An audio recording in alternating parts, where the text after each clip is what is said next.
Okay, I call this regular council meeting to order and let the records reflect that all council are present this evening. We'll go directly to the Pledge of Allegiance. If all will rise and join me in the Pledge of Allegiance.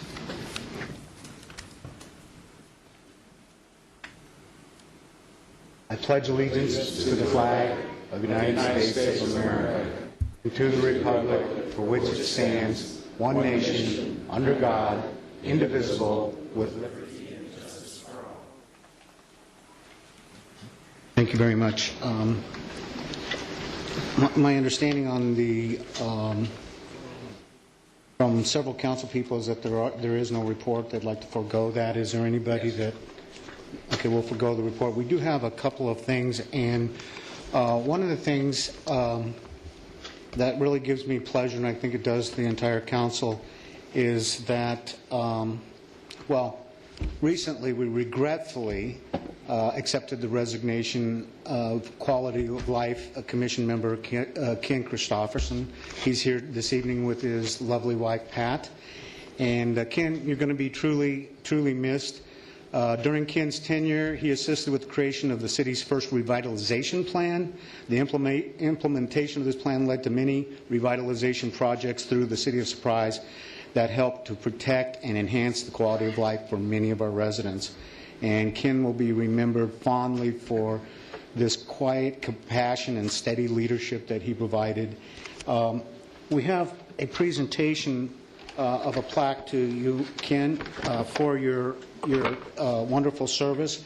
And I'd ask that the council come down in the front and we'll present this to you in appreciation for all that you've done, Ken.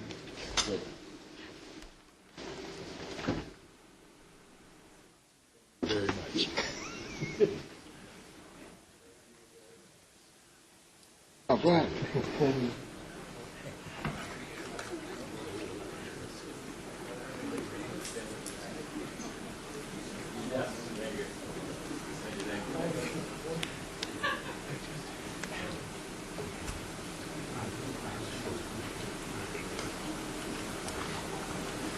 Let's see if we can get everybody in one picture here. The lens cover on. Very important.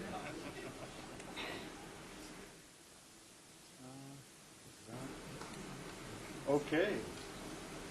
Councilman Woodard, and I can't quite see you. If you can, I can't see you if you can't see the lens to the lens. So there you are. Perfect. Okay, ready? Here we go. Let me adjust a couple more. Make sure we got it real good. Yeah. Here. Eric, could you lean that forward a little? It's got a bit of a glare on it. There you go.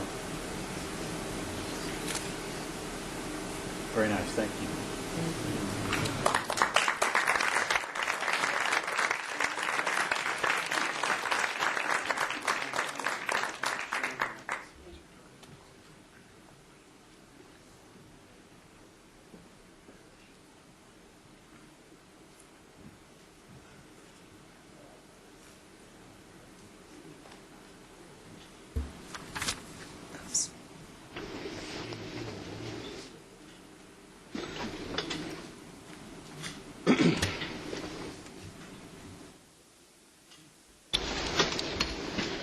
We have quite a large group of attenders to tonight's meeting, and all of you are special guests.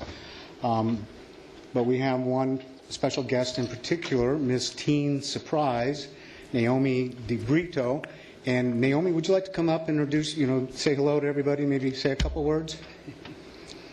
Hi, I'm Naomi, and I'm representing Surprise in the pageant Miss Teen Arizona. And I'm very honored to be representing Surprise. I'm 15, and I will be attending Willow Canyon High School this upcoming school year. The pageant is a pageant not only about beauty, but also about character and personality. I was lucky enough to be selected to represent the city.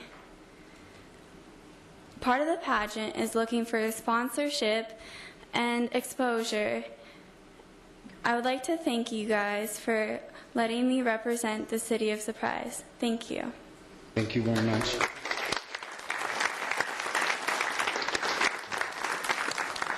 Yeah.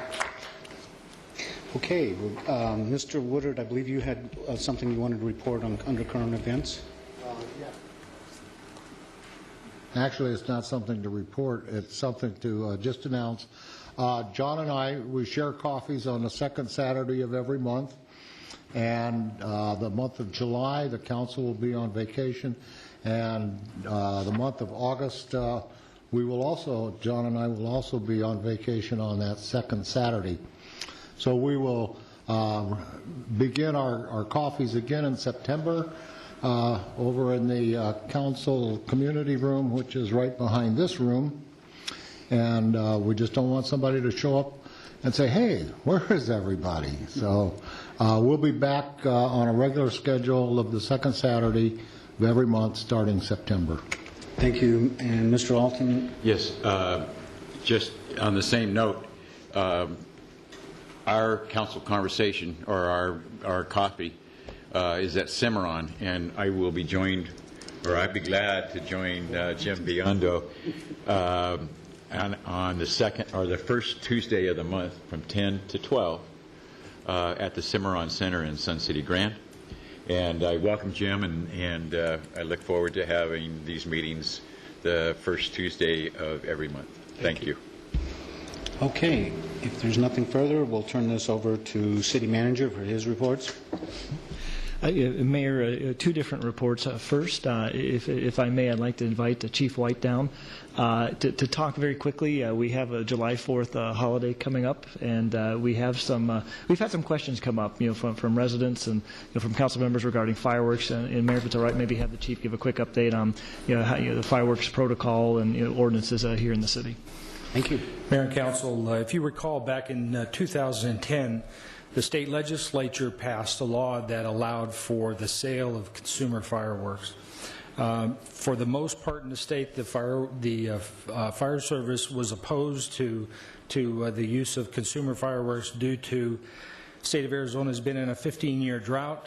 Also due to the prevention of property loss and injury prevention.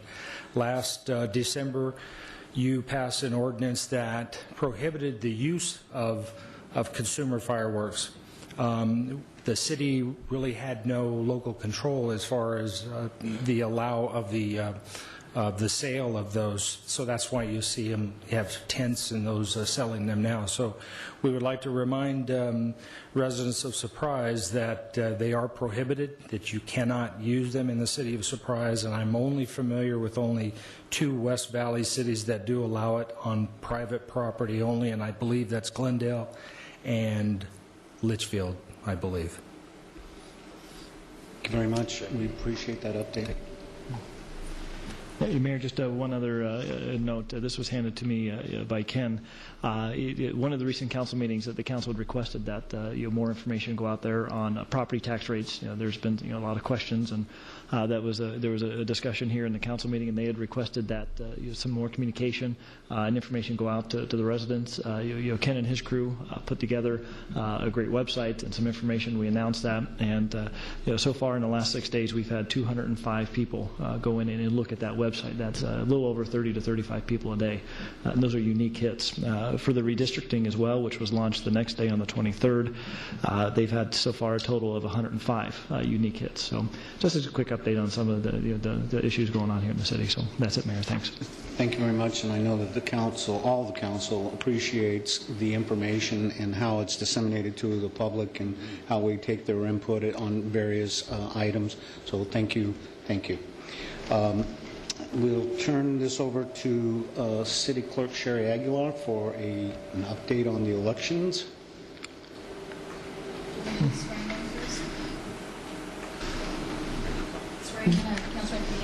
Oh, I'm sorry. Were you going to? Yeah, you do that first, and then the update. This is a ceremonial swearing in of Mr. Jim Biondo, the most recent addition to the Surprise City Council. Thank you, Mayor. I'll have you raise your right hand and repeat after me. I State your name for the record. James Biendo, Do solemnly swear do solemnly swear that I will support that I will support the Constitution the Constitution of the state of, of the United States of the United States and laws of the state of Arizona, and laws of the state of Arizona, that I will bear true faith that I will bear true faith and allegiance to and the allegiance to the same, to the same, and defend them and defend them against all enemies against all enemies whatsoever, whatsoever, and that I will faithfully and that I will faithfully and impartially and impartially discharge the duties discharge the duties of the position of of the position of Councilmember District 1 Council Member District 1 according to the best of my ability, according to the best of my ability. so be affirmed. So be affirmed. Congratulations. Thank you.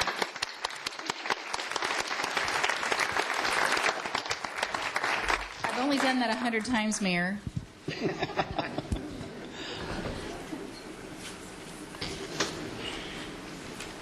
Okay, now we'll have the elections update when you get settled in up there. Thank you. I think everyone knows by now that we're having an election coming up, a primary election on Tuesday, August 30th. It's a ballot by mail election, and this election is for mayor and 3 council seats, districts 2, 3, and 4. Voter registration for the primary ends on Monday, August 1st at 5 p.m. here at City Hall, or if you wanted to register online, of course. And the ballots are scheduled to be mailed out from the county to every registered voter in the city of Surprise on Thursday, August 4th.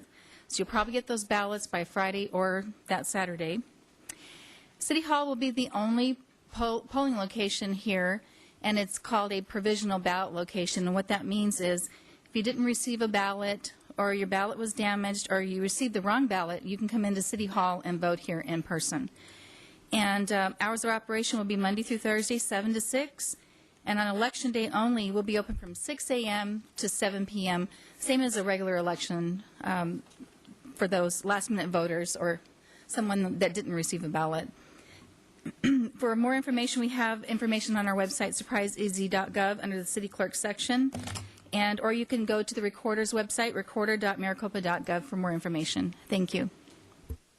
Thank you very much. We're going to go to call to the public. If there's anybody from the public that would like to speak on any non-agendized item, please step forward now. Have any requests, City Clerk? No, I don't, Mayor. Okay. Seeing no one, I close call to the public. We'll go to the consent agenda. Council, is there anyone wishing to ask a question or pull an item on consent? Mr. Woodard? 7. 7, a question or pull it?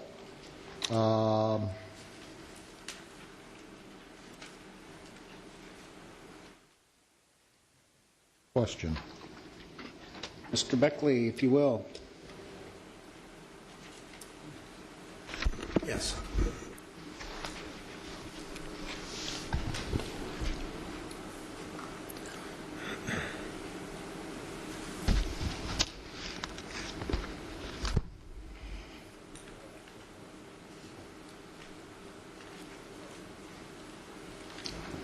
Got to find it here, Bob.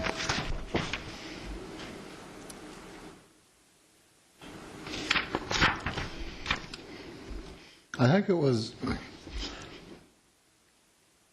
we came in, we tapped into the reclaimed water line runs down Litchfield, and then we ran a line over onto, let's say, the sidewalk area and put in a T. Is that correct? None of the work has been done. This is all, Okay, this is an to be done. approval of the agreement so that we can begin the final design and then commence the work. It's really the agreement between the HOA, subdivision HOA, and the city of who will do what and what the costs will be. Okay. You're referring to Sierra Verde and Litchfield Manor, which is completed. Sierra Verde, yes, those are complete. Well, then maybe I got it mixed up. Viramonte is, yeah, I'm sorry then. Okay. Apologize for that. Okay, any other questions? Council? If not, may I have an action, Move please? to approve consent. So move. Thank you. All in favor, say aye. Aye. Opposed? Thank you. Unanimous vote on that. And before we go to item number 8, I want to suggest to you that after item number 8, I know there's a number of youth that are here this evening, and we'll allow for a couple minutes for you to be able to leave if you need to do so to get back home with the kids. So, if you will, item number 8. Presentation to the recipients of the Surprise Neighborhood Award Program Award, and this is called the SNAP Award. Mayor Turut, members of City Council, ladies and gentlemen, good evening. Very pleased to present to you tonight the Surprise Neighborhood Assistance Program Awards. As you know, this is the second year we've been doing this. There are many, many wonderful volunteers throughout the city of Surprise that provide a lot of time and money and resources to make sure that the quality of life in our neighborhoods are not only preserved but also protected and enhanced. And this program, sponsored by the Quality of Life Commission, is really about recognizing those individuals and groups that go above and beyond to protect and enhance our neighborhoods. And with that brief introduction, I'm going to turn over to Christina Ramirez, who's going to walk you through a PowerPoint, and we'll recognize the recipients.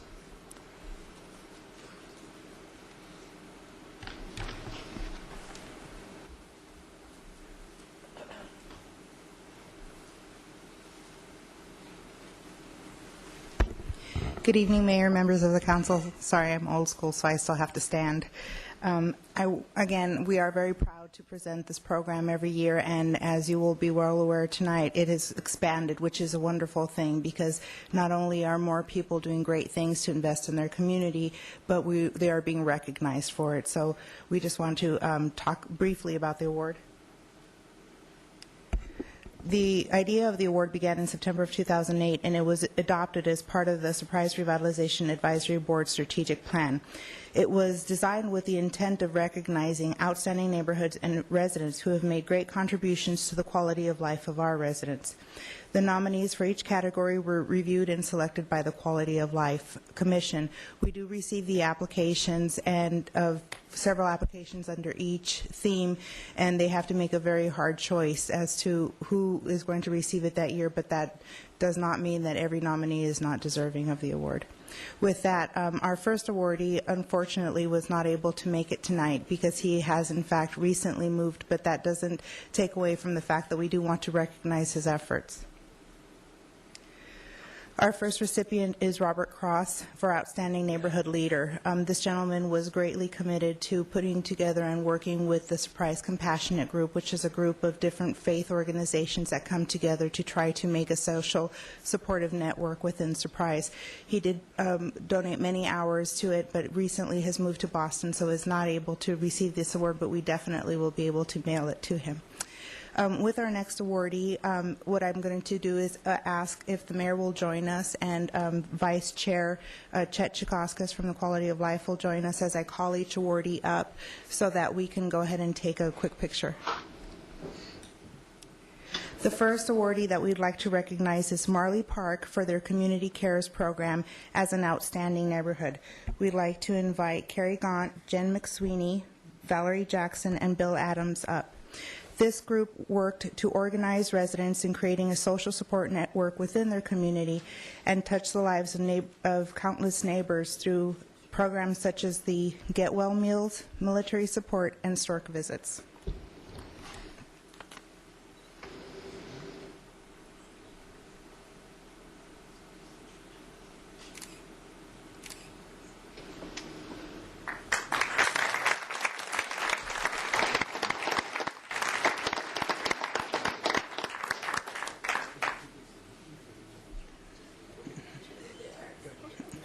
Keeper of the award. The next, if you want to, we're going to just go through all the awardees. The next awardee is the Dysart Key Club as an outstanding neighborhood partner. I'd like to invite Brennan Benavida, Gabriel Perez, and Rosine Doy, please. Dysart Key Club has been a continued partner in many of our Pride events and neighborhood investment events.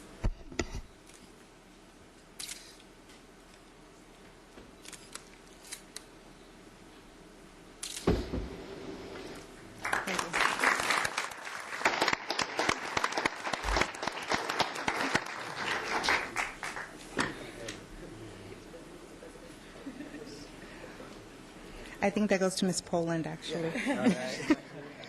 She was my teacher also, so I'm still scared. The next person we'd like to invite is Kari Sanford as Outstanding Young Leader for her dedication and time to the Teen Advisory Board and helping bring the youth and programs together and giving them an opportunity to assist in community engagement events.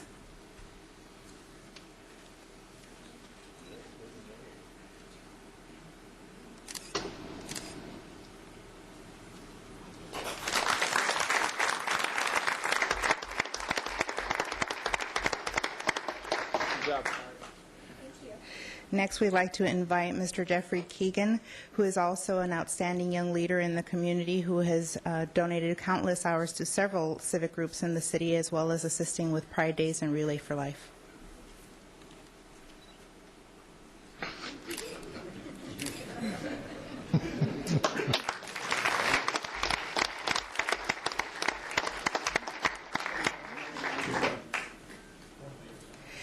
Next, we'd like to invite Christ Church of the Valley, also formerly known as Parkway Christian Church, who has been a partner with Surprise for the last 8 years in several Pride events and community reinvestments in many ways. We have Sherry Fisher and Kevin Yoakum from Christ Church of the Valley.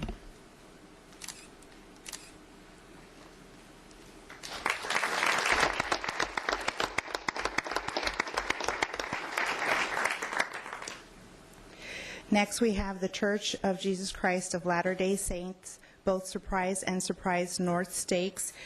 From those organizations, we have Chance Michaels, Mike Sharp, Bill Rittman, President James Ellis, President David Allen, and Keith Breesy. They have also been a continued partner in the last 8 years in Community Pride event, bringing anywhere from 300 to 600 volunteers on any given day for these community events. Wow, that's a bunch of people. That's right.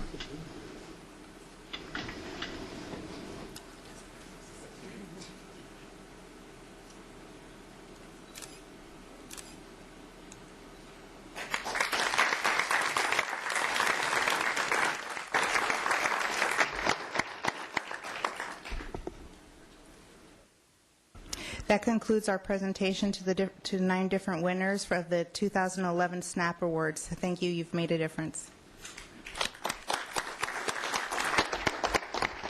Thank you. We're going to take a 2-minute break to allow folks who need to leave to go ahead and do that now for a 2-minute break. Thank you.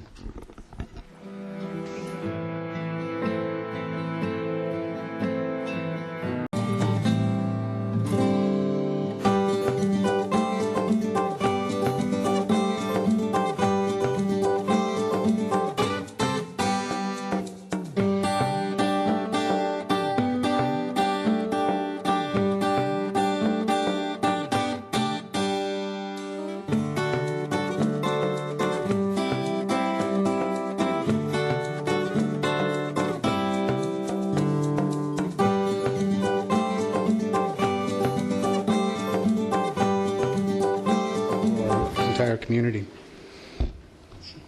Welcome. Thank you. Thank you, Mary Truitt and council members, for this opportunity to share with you about the collaboration. Can you move the mic just a little closer? Okay. About the collaboration of Cities of Service, AARP, and the City of Surprise. Every day across our country, millions of Americans take away from their work, their studies, and their families to give back to their local communities. Millions of more Americans would like to help solve local issues, but they're wondering, how can we get involved and where can I make a difference? This is where the City of Service, AARP, and the City of Surprise come together. Cities of Service is a bipartisan coalition of more than 100 mayors from across the nation who have committed to work together to engage citizens to address critical city needs through impact volunteerism. The coalition aims to create a vibrant and growing network of municipal governments effectively leveraging citizen service as a reliable, viable tool to achieve measurable impact on pressing local challenges. By accelerating the service movement at the most local level, connecting local needs to the supply of willing volunteers in innovative and impactful new ways, Cities of Service aspires to create a new chapter in America's long-standing history of service while making local government more effective. Cities of Service efforts are characterized by the concept of impact volunteering, volunteer strategies that target community needs, use best practices, and set clear outcomes and measures to gauge progress. In developing impact volunteering strategies, cities will build on and elevate existing efforts while also developing new and innovative impact service initiatives. As you know, AARP is a nonprofit, nonpartisan organization with a membership that helps people 50 plus. Recently, AARP launched its Create the Good network of people giving back to their communities. AARP has collaborated with Cities of Service by supporting cities across the United States to appoint a highly skilled volunteer to serve as the city's Chief Service Officer, CSO, for 1 year in a part-time, approximately 8 to 10 hours per week, volunteer position. As part of the Cities of Service AARP program, mayors are given the opportunity to delegate an individual, a volunteer city designee, to assist in interviewing CSO candidates with requirements of being a citizen of Surprise and 50 plus, as well as supervise and direct the CSO in developing a comprehensive service plan and a coordinating strategy focused on matching volunteers and establishing community partners. To support the volunteer CSO and the launch of the High Impact Service Plan, AARP is awarding the city $5,000. The funds will go directly to help develop and launch the High Impact Service Plan and program. AARP also funded the volunteer city designee and volunteer CSO to the recent innovative training in New Orleans. At this training, resources and tools were given to help develop the High Impact Service Plan. As mentioned before, the Cities of Service AARP program will assist in building upon and elevating existing efforts while also developing new and innovative impact service initiatives. The Cities of Service, AARP, and City of Surprise service plan for this year, starting June 1st, 2011, will conclude on May 31st, 2012, will be building upon and elevating an existing effort, the Community for All Ages project. As team lead for the Community for All Ages project, I was designated as the volunteer city designee to partner with the new CSO. So it is with great pleasure that I introduce to you my partner, volunteer, and our Chief Service Officer, Elise Hayden, who will give you some highlights and updates on the current Community for All Ages project. Welcome, Elise, and thank you in advance for your service to the City of Surprise. We appreciate it. Mayor Truitt, council members, and ladies and gentlemen, it is an honor and a pleasure to be selected as the Chief Service Officer for the City of Surprise. This is a volunteer position, and my organization has donated the 8 to 10 hours of my time to be able to serve the City of Surprise in this initiative. So I'd like to just do a review of what the Community for All Ages is all about and my role as the ambassador and the awareness consultant for the Community for All Ages and what we're hoping to accomplish with this project. So the Community for All Ages is a partnership between the City of Surprise, Benavia, Rio Salado, the Communiversity, and the Dysart School District. This project has been in place for approximately 18 months and is proceeding nicely. The 5 major components for developing this strong and vibrant community is creating a city to be proud of, intergenerational career education and mentorship opportunities, physical and digital interconnectivity, resource partnerships, and celebrating arts and culture for all ages. The mission and the contribution and the stakeholders, most importantly, the stakeholders are the citizens of the City of Surprise. And what we are trying to do with the Chief Services Officer and our ability to go into the community to introduce this project to service organizations, to HOAs, to young people's organizations, to youth leadership, is to be able to include citizens of the City of Surprise in this partnership, in the Community for All Ages. It's really about trying to develop a volunteer base to work this project through and to create sustainability. Everyone knows the City of Surprise. We are using this presentation at most of what we're going to be going out to, so just wanted you to see what we were going to be saying and showing. We're focusing on the original town site. The initiatives for the Community for All Ages include a farmer's market, which will increase self-reliance for food needs, arts and culture, using all forms of arts and culture to build bridges, interacting to meet people's needs across the lifespan, our community garden, and creating community for connectivity for all ages, which is connecting the community either through computers, through resource allocation, through connecting resources, et cetera. We've had some great accomplishments with the community garden. We have a plot. We're working toward getting things finalized for a 501c3, et cetera. We have a board of directors. Our farmers market was, the last one was last Friday. If you haven't had a chance, please come out. It's the last Friday of every month. It's at the Benavia, I'm going to get this wrong, aren't I? Okay, I'll let you handle that. The farmers market is at Bert's Bistro Cafe at the Helen and John Jacobs Independent Plaza every Friday, the last Friday of every month. We recruit volunteers to handle and to staff the farmers market. The arts and culture piece, these are actual pictures of the arts and culture. Connie Whitlock from WHAM, What's Happening Arts Movement, is working on a collaboration for a wall between Benavia and Rio Salado College. The mural are clay pieces, including lots of arts professionals. The Bert's Bistro is also conducting live music and artist receptions. Keep your eyes open for that information. And connectivity, which is completion and celebration of the pedestrian bridge at Lizard Run. The Next Step Youth Mentorship Program, which is an exciting thing for me. And approved funding from the city for additional sidewalks. The collaboration with Cities of Service and AARP, I just want to say thank you very much for letting you all know that I'm 50 or over, which is true.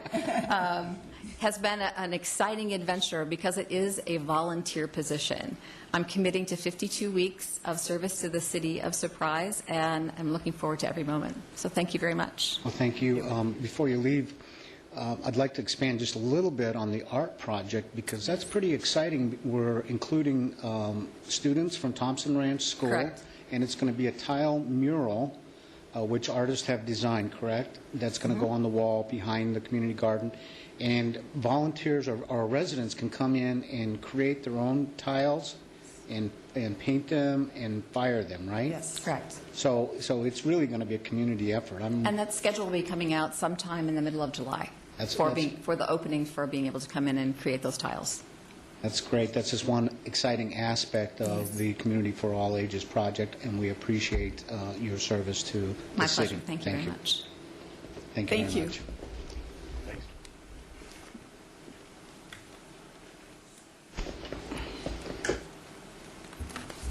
Item number 10. Consideration and action on Resolution 2011-75, adopting comprehensive financial management policies.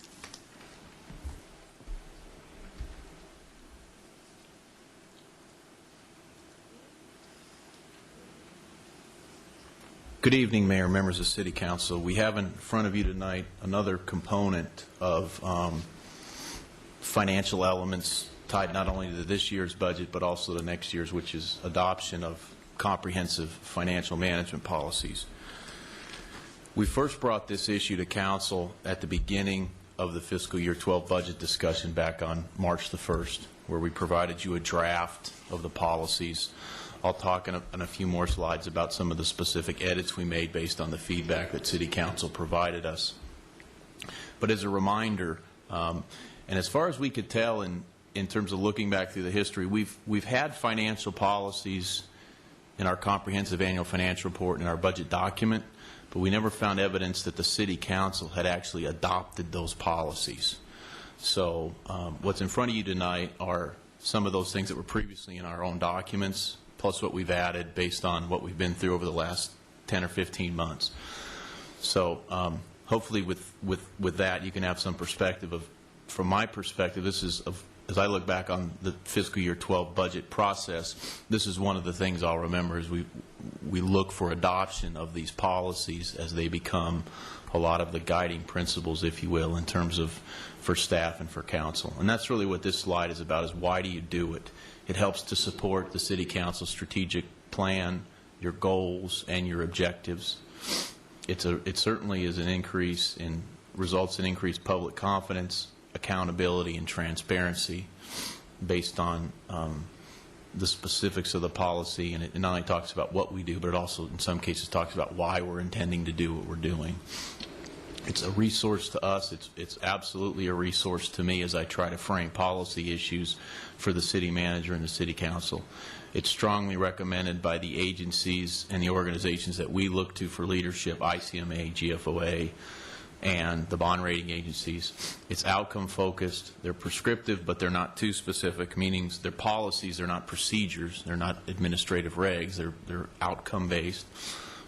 We'll review and update them annually, and as we've talked about throughout the conversation, they're a roadmap to financial resiliency.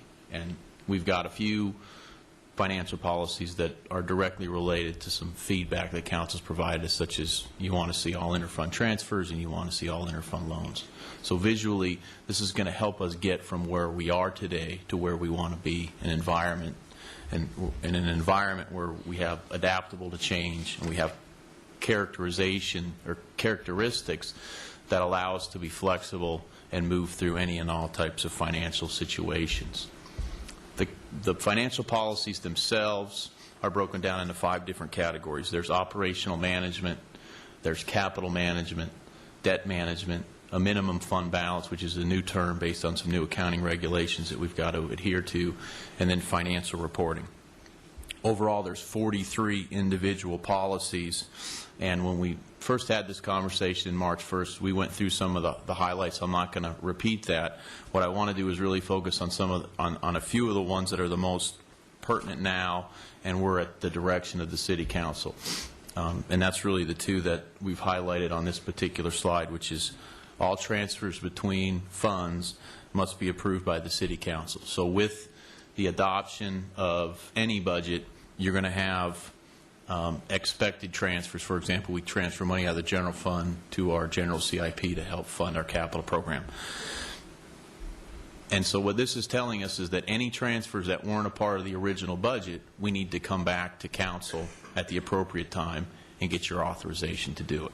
And you've seen evidence of that in the spring as we've had to bring in money to fund additional capital projects or fund the difference on a capital project cost. Not only are we telling you that it's going to cost more than we thought, but we're bringing the money in to fund that difference.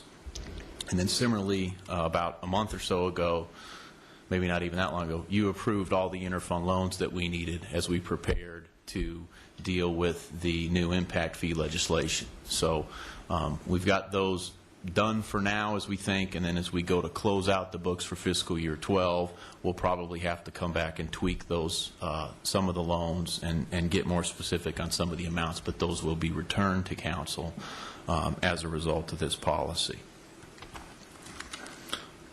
From a more technical perspective, the other component that is included in the policies are some new accounting regulations that we need to adopt effective with fiscal year 2011 preparations of our financial statements. That's why this is being agendized for tonight, is that these policies have to be adopted by the elected officials prior to the end of the fiscal year. So we have 2 days to spare, quite honestly. And we mentioned these in passing as we went through some of the budget discussions. but they're the result of new accounting standards, and they really focus on fund balance classifications. And the objective here, really from the authoritative perspective, is just to be more consistent from government to government and have clearer understanding of some of the restrictions and designations, if you will, on certain amounts or types of activity that show up in fund balance. And that's really what we're trying to visually present to you on this slide. If you look in the left box under the header current fund classifications, you can see that there's really three. There's the reserved, the unreserved / designated, and then the unreserved / undesignated. And in the new requirements, there's going to be 5: non-spendable, restricted, committed, assigned, and unassigned. And let me briefly, I don't want to get too technical with you, but briefly let me just kind of define what those 5 new classifications are. Non-spendable would be any form of like an endowment where, and again, these requirements are applicable more than just the City of Surprise and even government entities.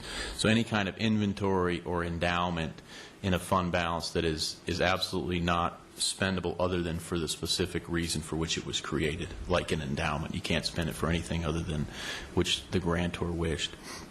Restricted would be any kind of external restrictions, bond covenants, grant restrictions that might come from a grantor or an agency or an entity who gave us money. So think of those as a little bit as sort of externally restricted.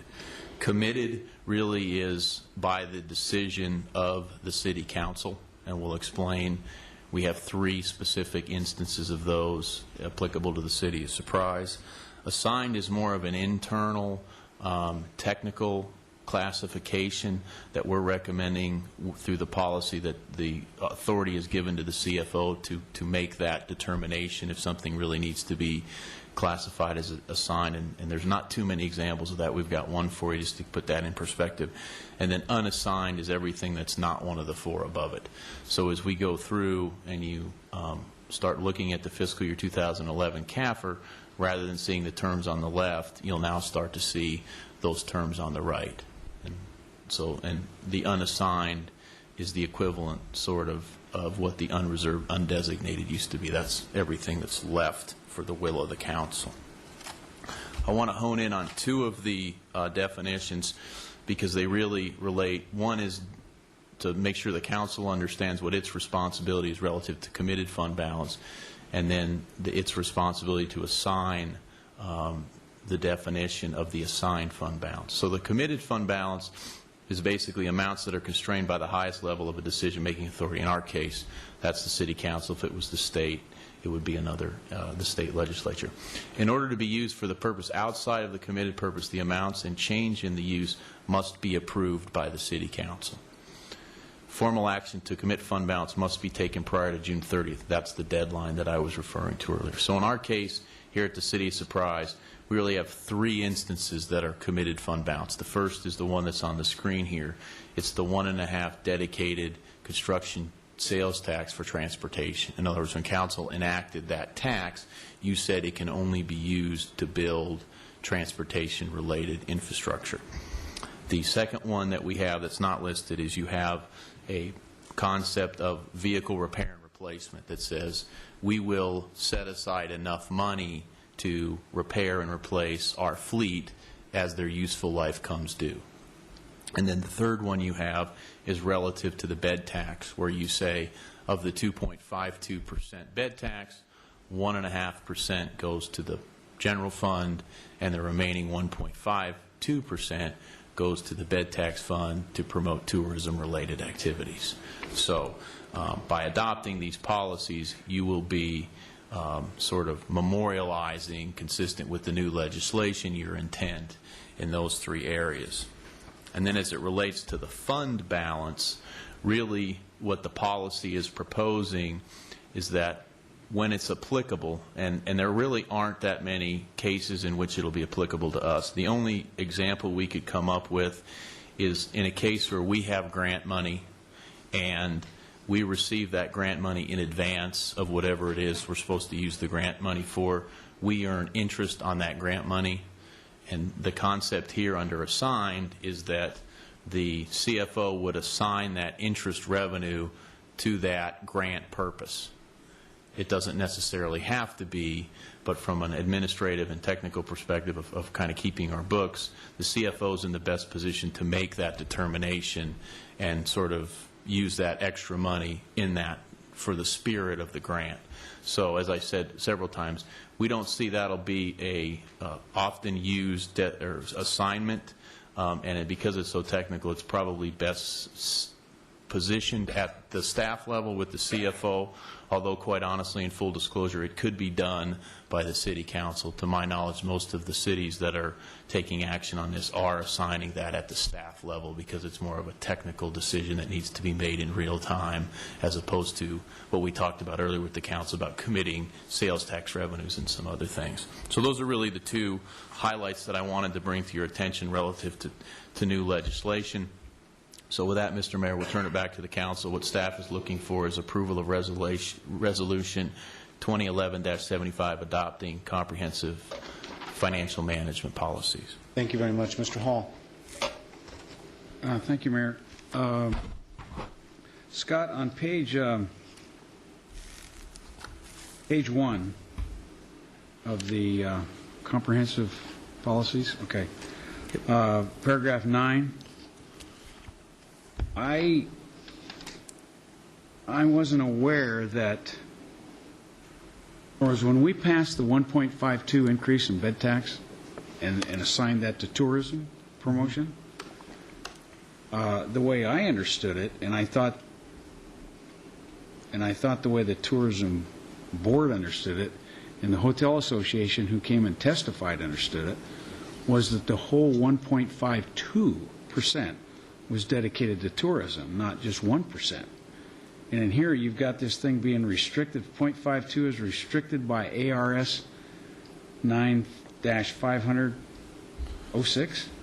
Yeah, that Vice Mayor Hall, that's a good question, and it's somewhat of a technical answer.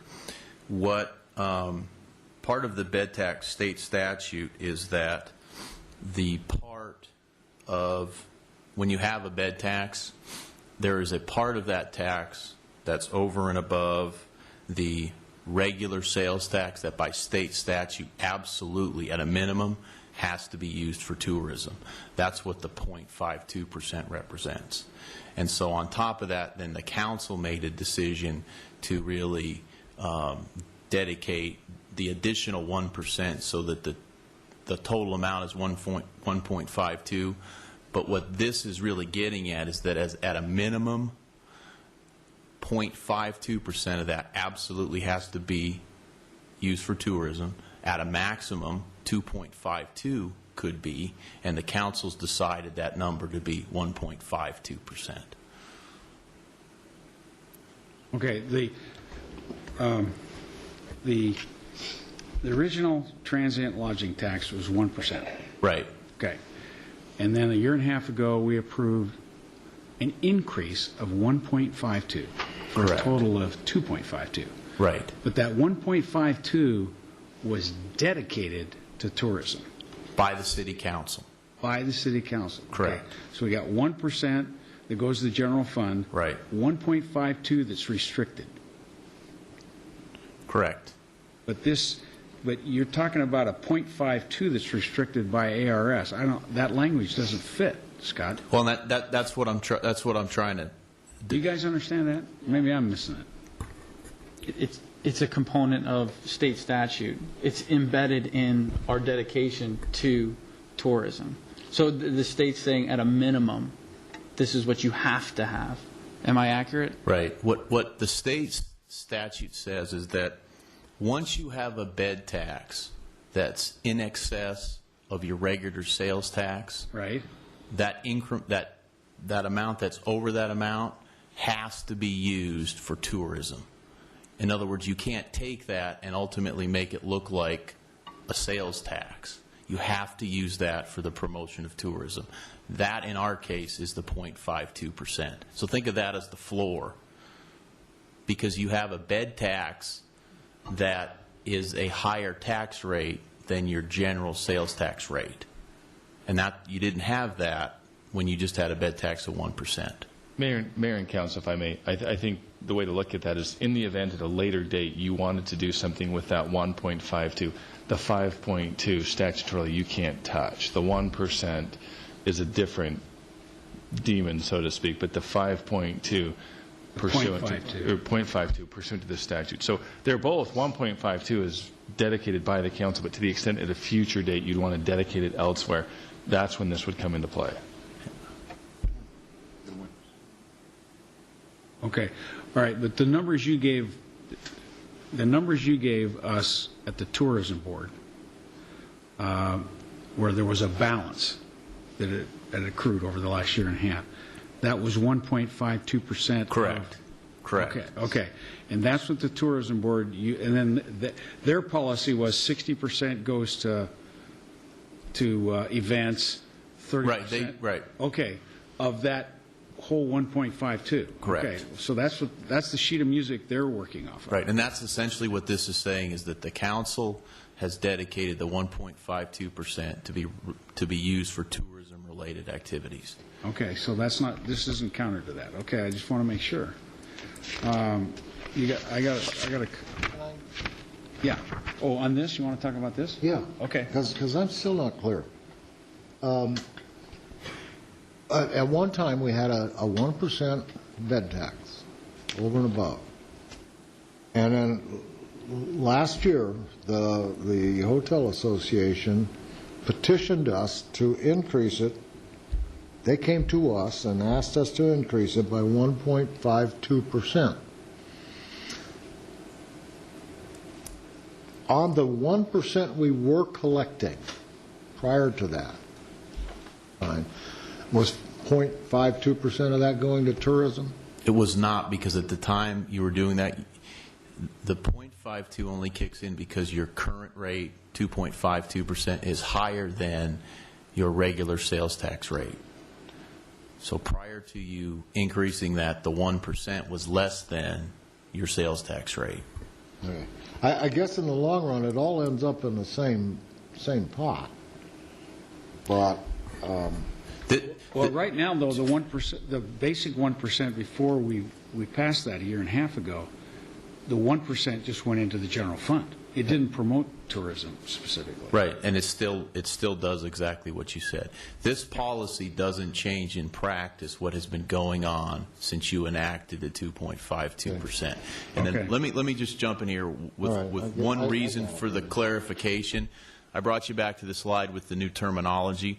What we're really saying is that the 0.52% is an element of a restriction because it's being done by the state, and then the 1.0% is really a commitment because that's a decision of the city council.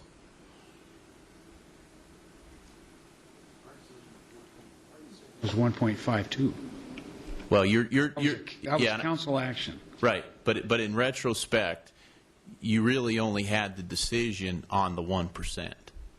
We didn't understand. Yeah, and like I said, I wasn't here, but you didn't have the option to put the 0.52% anywhere other than in the tourism fund, that's what you wound up doing anyway. So I think it's kind of a moot point now. Oh, okay. All right. Mr. Woodard, do you have anything else? Yes. Not on that item, though. Over under capital management policies, number 21. Which number, Councilman Woodard? Page 2, paragraph 21. The capital improvement plan will include funding to support repair and replacement of capital equipment and infrastructure. A high priority should be placed on those items where deferring maintenance will result in greater cost to restore or replace. Can we have some, could you expand that a little? Well, what the policy is getting at is, again, it's not prescriptive. It's not saying we're going to set aside, $2.84 million a year for repair and replacement. What it's saying is that that's a priority of the organization, is to maintain the infrastructure that we have. And as we make decisions about how to program whatever money is available, we'll think of it as a cost benefit or a return on investment analysis to make sure that that amount of money is best used and get the biggest bang for our buck. But it's saying that we don't have all the resources we need for all of our replacement, and we have to have some prioritization approach to ensure that that money is spent in the best way. Should some of these things within their main categories, let's say capital management policy, should they, or are these currently prioritized? In other words, as you're listed here, is 21 the second most prior item under capital management policies? Councilmember Woodard, that's a good question. No, they're just numbered for reference points only. So number 20 isn't any more important than 21. It's numbered for referencing only. Okay, so perhaps prior to approving this policy, we should take a look at that and make these prioritizations, because I think some of these things are very important, and we should prioritize them. It would make it easier for everybody involved when we're looking at budgeting and spending and looking at our financial management policies, if we have certain things in a prioritized manner. Are you referring to the policies themselves? Yeah, right here. We're looking at these pages that you've given us. I have, and I understand that personal budgets and government budgets are not the same. We've had this conversation. But still, in real life, when we walk outside of this building, I have certain priorities in my life that, and I hope that all of us do, that have to be met before we go off to something else. One of those is housing, food, medicine, so, and then we fall down until, maybe number 25, I get to take a vacation. But you have certain things that have to be prioritized. And I'm just suggesting that we may want to do that as a part of this comprehensive financial management policy. If I could, let me respond to that. From the intent of the policy adoption is to acknowledge that all the policies, all 42 or 43 of them, however many there are of equal importance, because they relate to different issues. There's one policy about water and wastewater and stormwater rate or garbage rates, and then there's another policy about investments. So the mere fact that they're here from a staff and a council perspective means that we should have some level of adherence to these policies. I think it would be very hard to try to prioritize an investment policy over how you set water rates, because it's just different topics. So I think the priority is they should be on this list, and the mere fact that they're on this list, there's a minimum level of standard that we as the city and attention we should give each one of these to make sure that we're addressing the policy. So that's how I'd respond to the prioritization. Williams? Thank you, Mayor. Scott, thank you for bringing this forward. This is a huge step forward in terms of building public trust and establishing these policies, and for the council to vote on these. But in terms of this new policy and procedure manual, how does it red flag issues for both staff and auditors? Because one of the huge issues that we had in terms of going back and looking at the $73 million was there was no policies in place. So how can we communicate publicly that this creates a mechanism for both city staff and auditors when issues come up to prevent and cauterize those issues? And then the follow-up is, are there other mechanisms that are not part of this that we need to take a closer look at to prevent those past problems? Thank you, Councilmember Williams. two-part answer. First off, the policies really, in my mind, set expectations. They set expectations about how the council and the staff intends to approach whatever topical area that we're addressing. So, for example, I'm going to just use one that we've talked about a lot, is interfund or transfers from one fund to the next. Now that that's a policy, it clearly establishes a level of expectation, as I alluded to earlier, that if it's not a transfer that was in the adopted budget and we need to do it, we need to bring that concept forward with whatever transaction that's generating that need. In other words, we need $50,000 more to build the project than we originally thought, and we need to take that money out of the general fund and pay for it out of the CIP. We'd bring that back with the contract amendment to modify the cost of the program. And so that's an expectation within us. And then as you get into other levels, whether it's the internal auditor or the external auditor, it also sets a level of expectation for them. So they'll go through and they'll look at, just say they'll look at all interfund transfers on our GL when they get down to the line item stuff, and they know that each one of those has had to go on to council before we could put it on our books.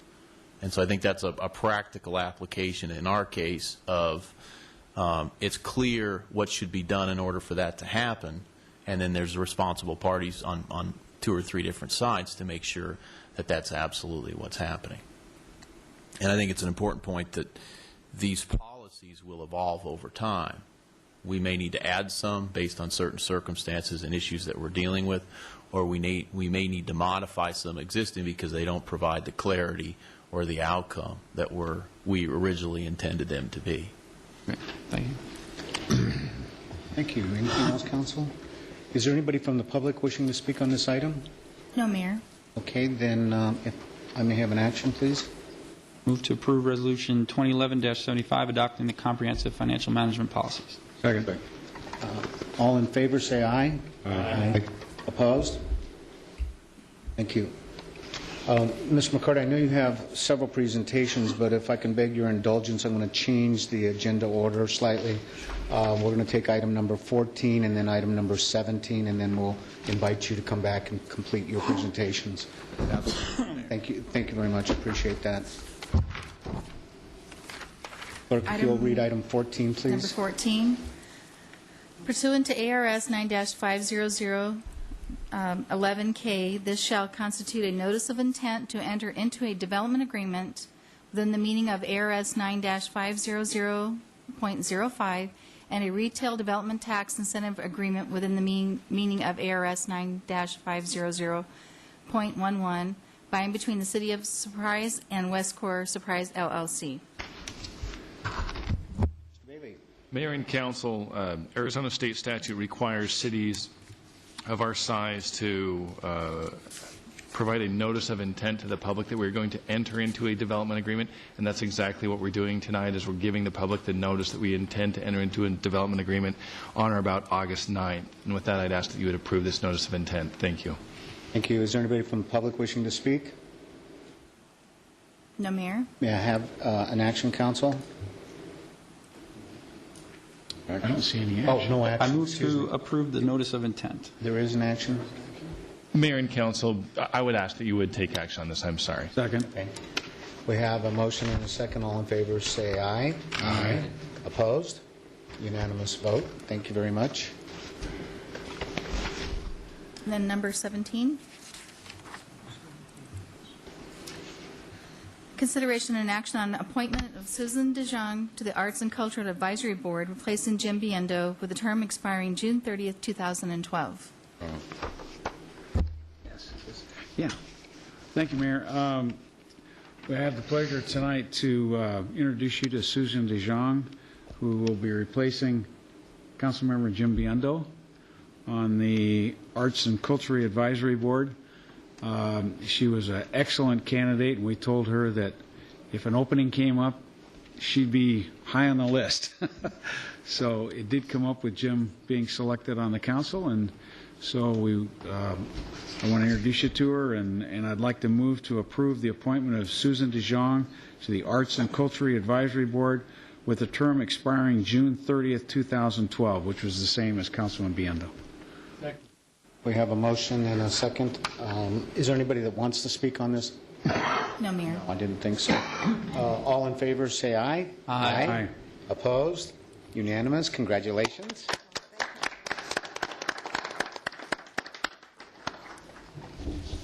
I'm very happy to be here. Mr. McCarty, thank you very much for your indulgence in that.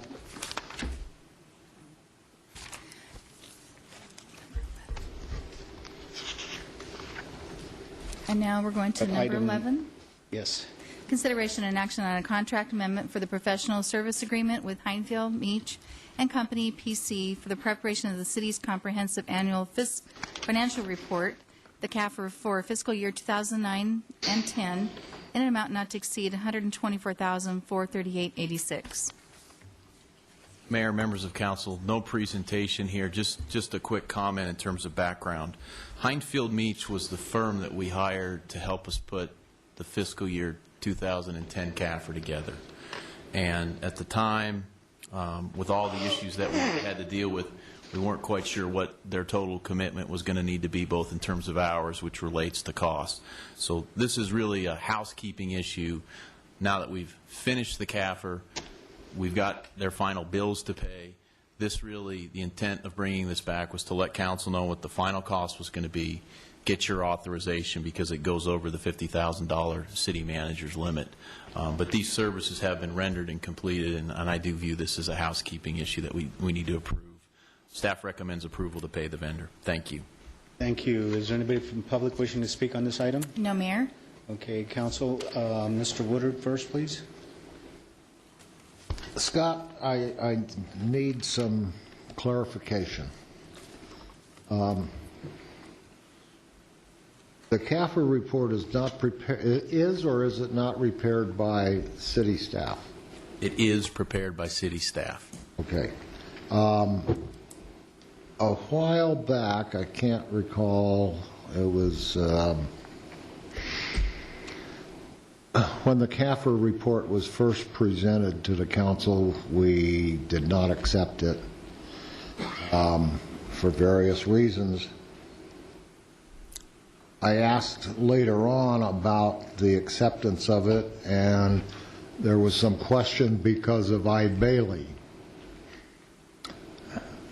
And now we have Heinfeld Meach. How many firms or organizations were involved in doing our CAFR report for 2010? There was Heinfield Meach, which is this item that's in front of you. Think of them as an extension of staff. We hired them to help us put the financial statements together. Bailey served the role of auditor. So, okay. So this has nothing to do with any contractual obligations or anything related to Bailey. Approval of this particular item. I didn't want to be paying double for something. I wouldn't let you do that. So, all right, that was the question I had. Thank you. Mr. Hall. Thank you, Mayor. Just so that you can clarify this for me, Scott, we went 3 different transactions, really. We started with a $30,000 contract, correct? And then we added like about $64,000? 69. $69,000 to the contract. And that came back to council on February 22nd. Right, and now we're adding 25, right? Correct. Okay, but somewhere in the documentation, and I can't find it right now, but this last part is $131 an hour. It's 190 hours, $25,000, right? So it's $131 an hour.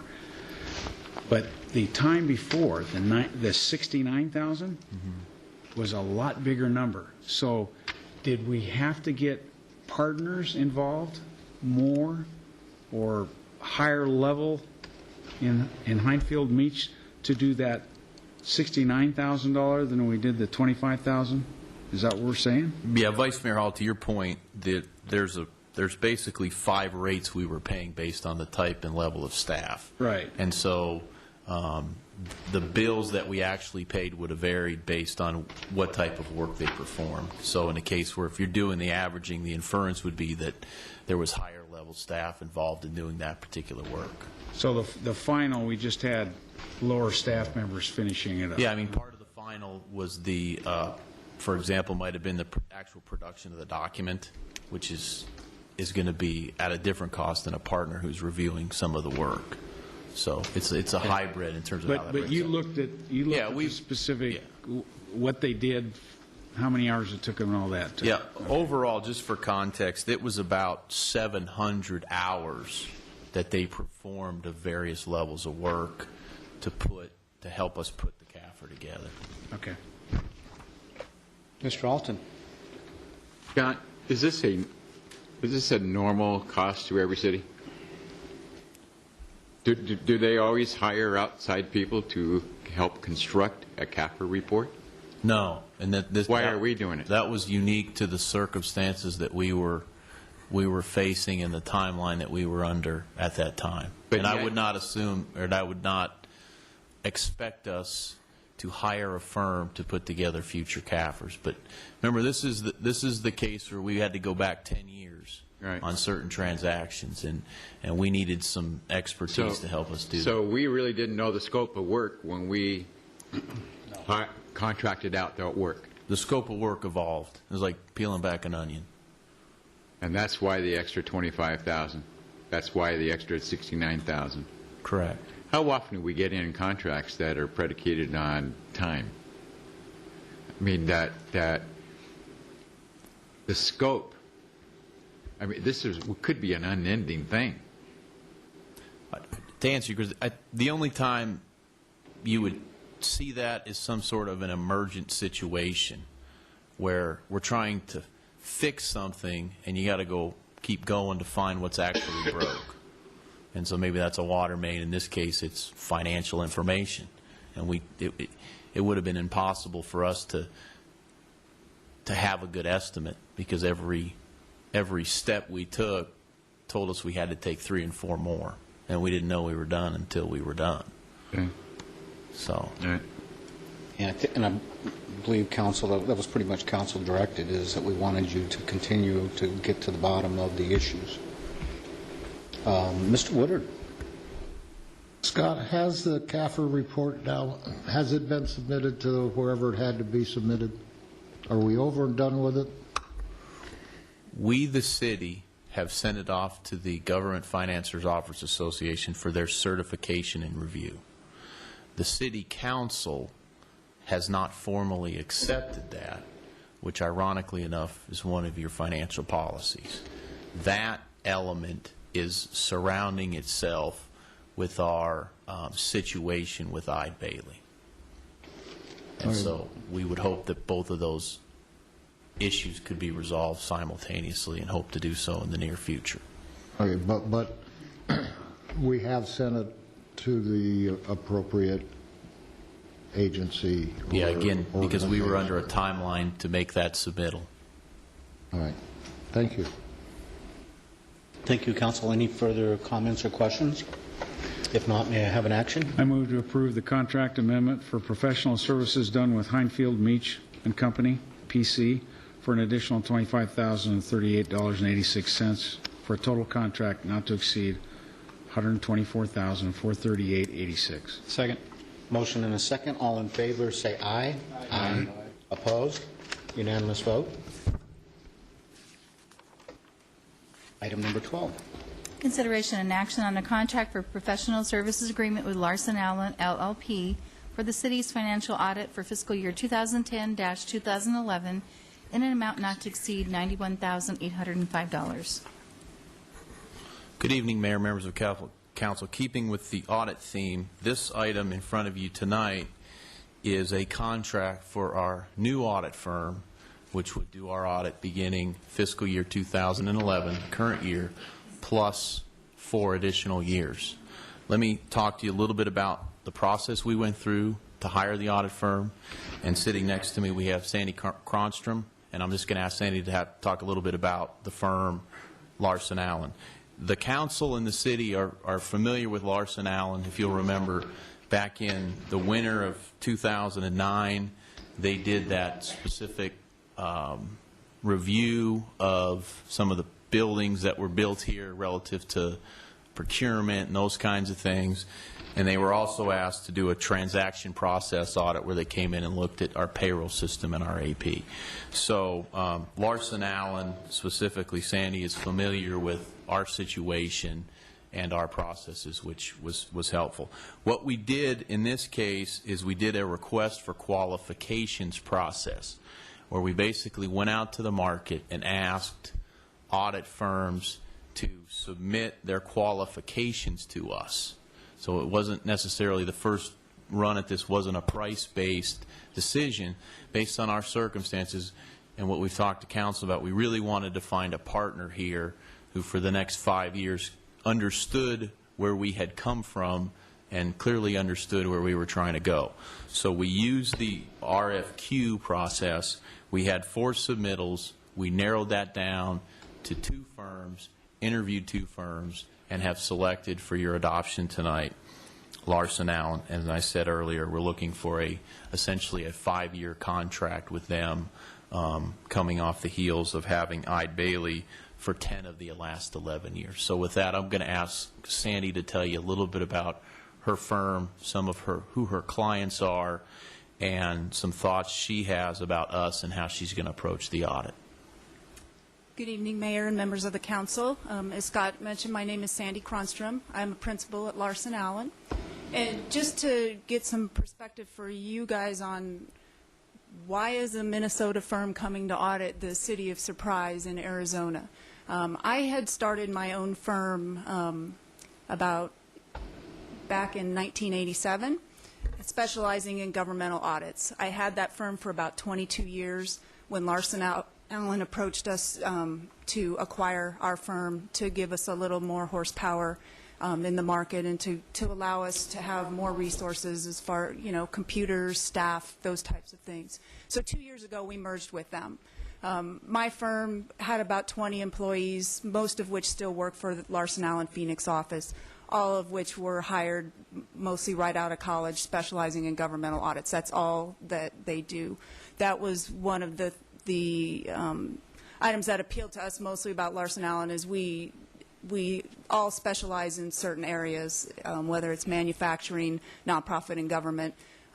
We've grown up in those areas, and that's what we do for our entire careers. So with that being said,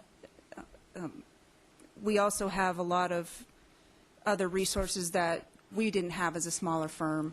We have a quality review department. I will be out running the audit, probably doing a lot of the audit test work myself, especially this first year as we kind of delve into the 2011 audit. We're expecting it to take a little bit of extra time this time to make sure that we don't have the number of prior period adjustments that you had in the prior year, those types of things.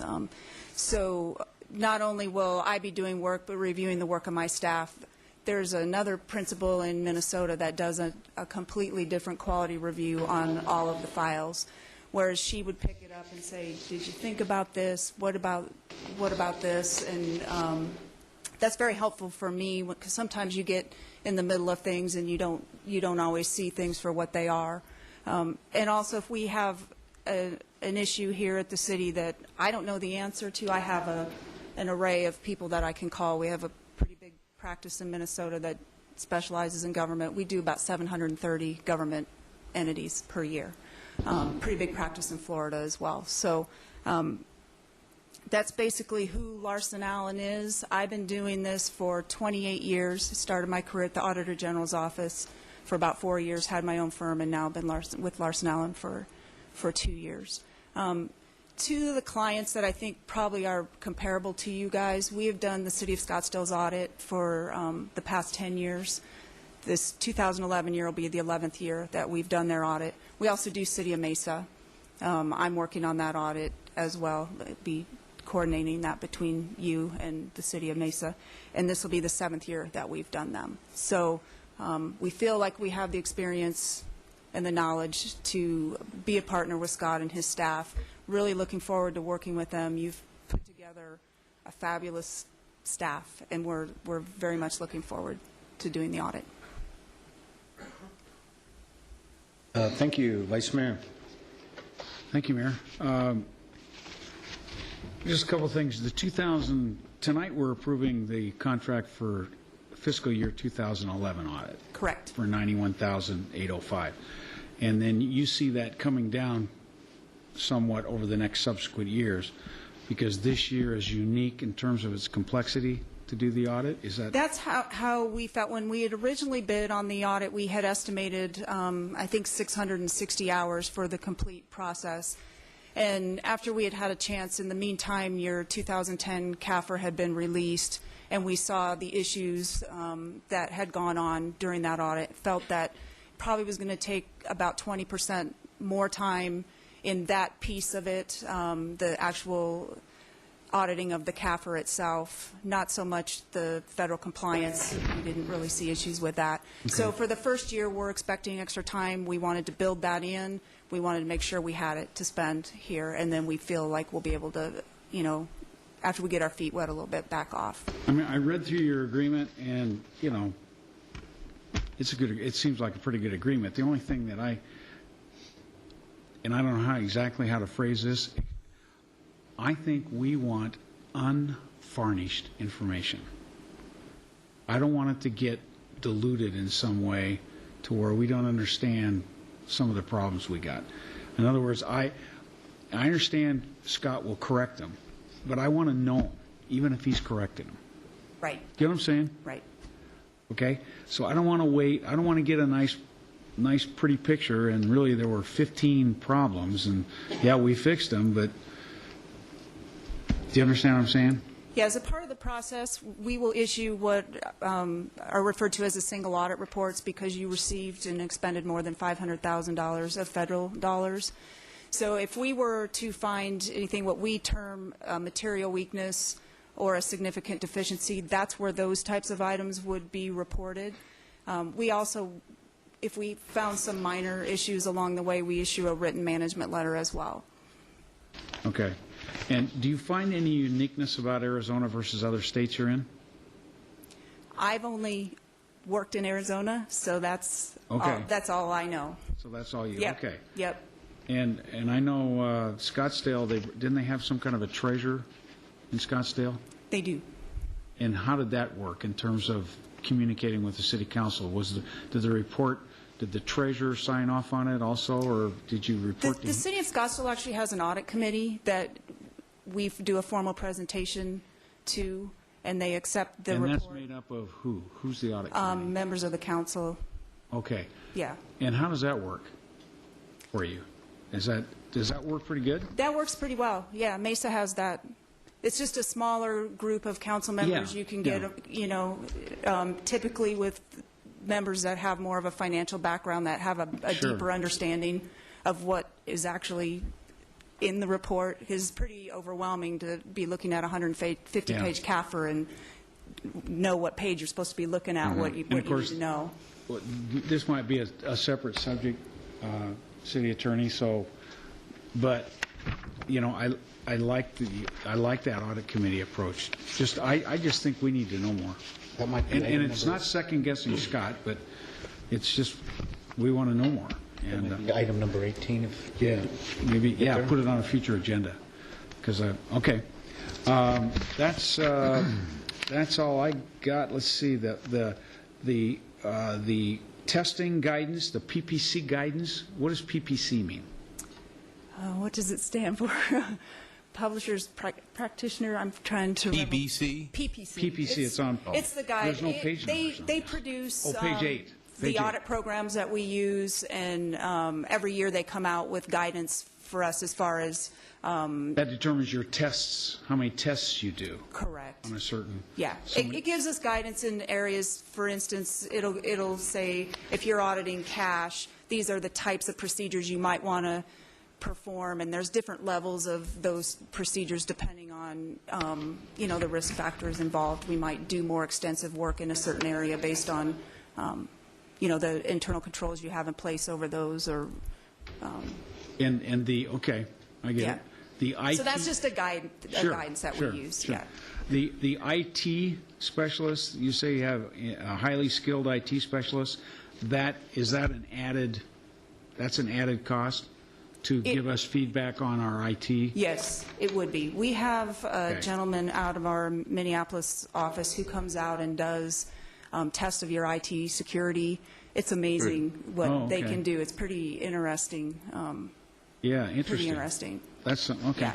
They try to crack passwords and try to break into your system, and you would be amazed how easy it is to do. Yeah. Okay, stop that. Yeah. That's all. Mr. Alton. So, Scott, this first year of this contract, and I believe we're only voting for 1 year, because I don't see anything in there for additional 4 years. So this is basically a 1-year contract? The intent would be, I can't grab the language as I'm looking here, but I think it's a 5-year contract subject to annual renewals. So the intent is subsequent years. Yeah. Okay. Okay. So you're establishing a base by these extra hours. Correct. Right? Just as if you were going to the doctor and they didn't have any previous history. So you'd have to go in and do all your own tests in order to establish a base in which to work from. And we've estimated the number of hours based on, our knowledge of the city and, comparing you to entities of similar size and complexity. Do we have the dollar amounts of the subsequent years? I mean, you said this first year was I think they're in the agreement. Oh, is it? Okay. Yes, they're on page 3 of attachment 1. It's on page 3 and 4 of attachment 1. Oh, okay. I'll use the term kind of steps down for the next 2 years in 12 and 13, and then steps back up a little bit in 14 and 15, probably for inflation. Okay. And is there a at-will provision in the contract that says if we change our mind, we can change our mind? There's a termination for convenience. How much notice? Off the top of my head, I don't think there is a notice, but to the extent that work had been done up until that point in time, the city would have to pay for that. Sure. Okay. So is this an ongoing annual thing? You're here all the time, or are you here for 6 months, or are you here 3 months? It may feel like we're here all the time, but we've already kind of set out a schedule. I met with Mr. Ralston earlier today. We're planning to come out for a couple weeks towards the end of July, early August, come back, wrap up some of our federal compliance work in September, and then come back in October and November and hit the CAFR hard so we can try to get the audit done by the December 31 deadline this year. Okay. That is the plan. Yeah. And then we should be done, and we'll probably start, typically what we would do, we would come out in maybe May or June prior to the fiscal year end and do some of our test work where we're doing walkthroughs of your procedures. The fact that we're coming out end of July, early August is a little bit late for us, but it's just a function of time. Mm-hmm. So there will be a period of time when you will not see us. Okay. Thank you. Any other questions, Council? I just have one comment, Mayor, and you already alluded to it, but in terms of having you in that seat versus our previous auditor, we went from 1 year where there were a couple prior period adjustments to in the 30s, and there's and I'm hoping and I'm sure you do understand the high level of sensitivity in terms of city finances, and we want to make sure to Council Member Vice Mayor Hall's point that everything is scrutinized to the T, and I know I'm saying that, and it's almost rhetorical, and it's redundant to everything we've gone through, but just to kind of put that into the record and to emphasize that point. So. Thank you very much. Is there anybody from the public wishing to speak on this item? No, Mayor. Okay, thank you. Then may I have an action? Move to approve the contract with Larson Allen LLP for professional services for the FY 2011 annual financial audit for an amount not to exceed $91,805. We have a motion and a second. All in favor say aye. Aye. Opposed? Unanimous vote. Number 13, consideration and action on Resolution 2011-74, accepting the monthly financial report as of May 31st, 2011. Good evening once again, Mayors and Council. You've got me for one more item, which is the adoption of our monthly report. This is for the month ending May 2011. We'll start as we have since we've started this process, talk a little bit about the economy. Continues to grow, albeit slowly, not as fast as anybody would like. One of the concepts that continues to receive a lot of attention is this concept about business having a lot of capacity.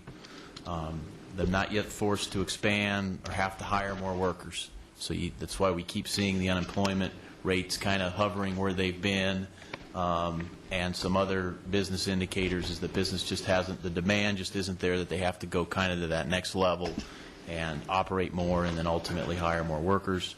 We talk constantly over this that 70% of the economy is consumer based, and they're still in the process of getting their house in order and spending less. They're wondering, I think they're feeling that they're going to have their job a year from now, but they also know that they're not probably going to get a pay increase over that year. So they're hanging in there.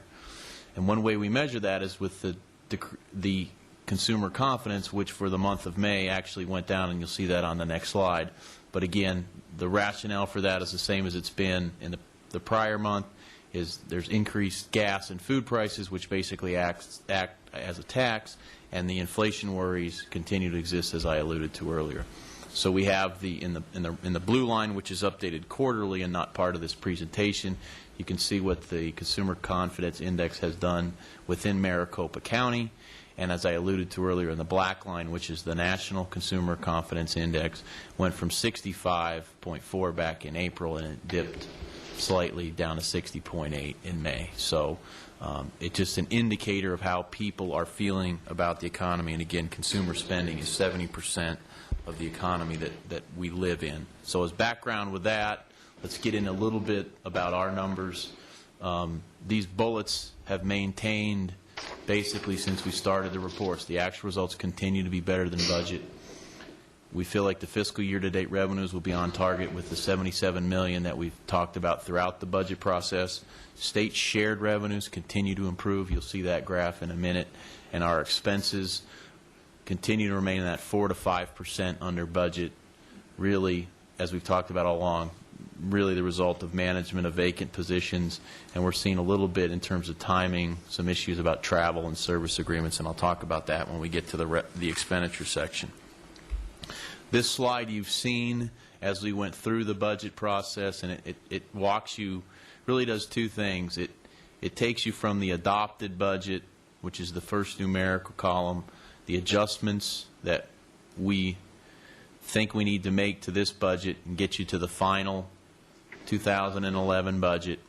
And then probably most importantly is the $77 million that we've talked about on several occasions, that as things appear to play out, we think we'll take in about $77 million and expend $77 million as an estimate, which is different than the budget because, again, we're managing such things as vacant positions, et cetera.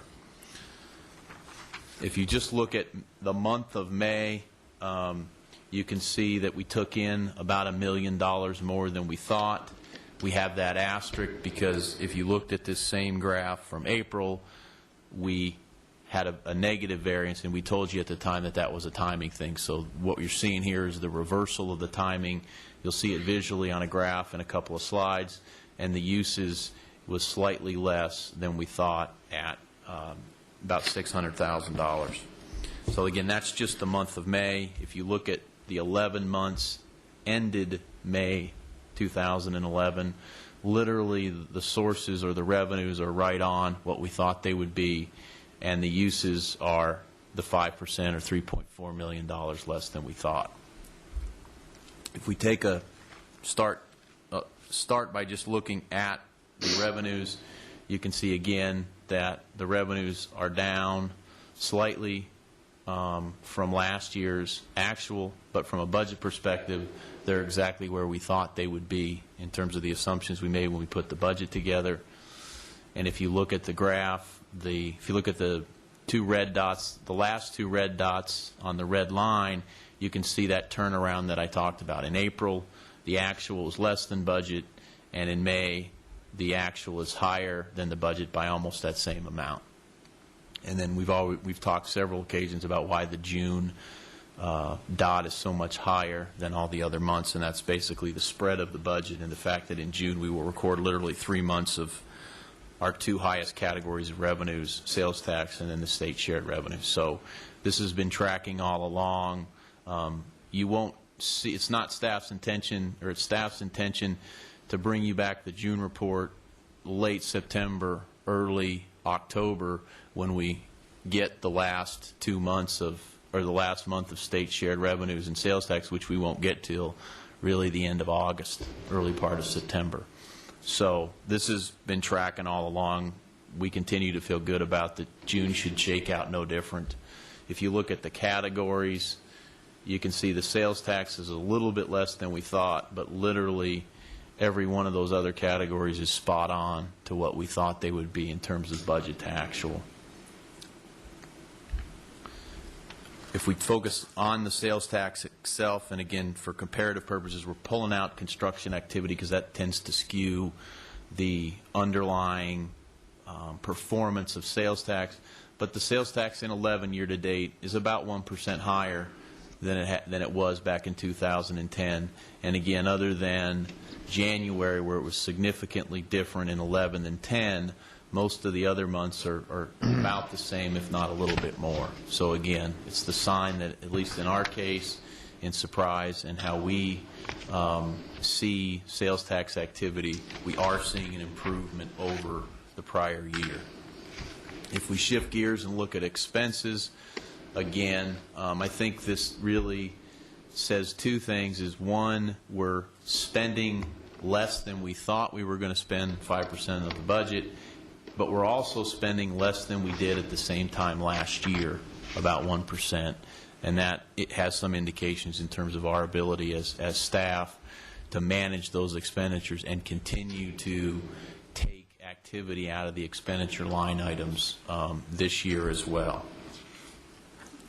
If you look at the linear graph for expenses, every month was less than, and April was the dot, for the sake of discussion, was pretty much at the budget.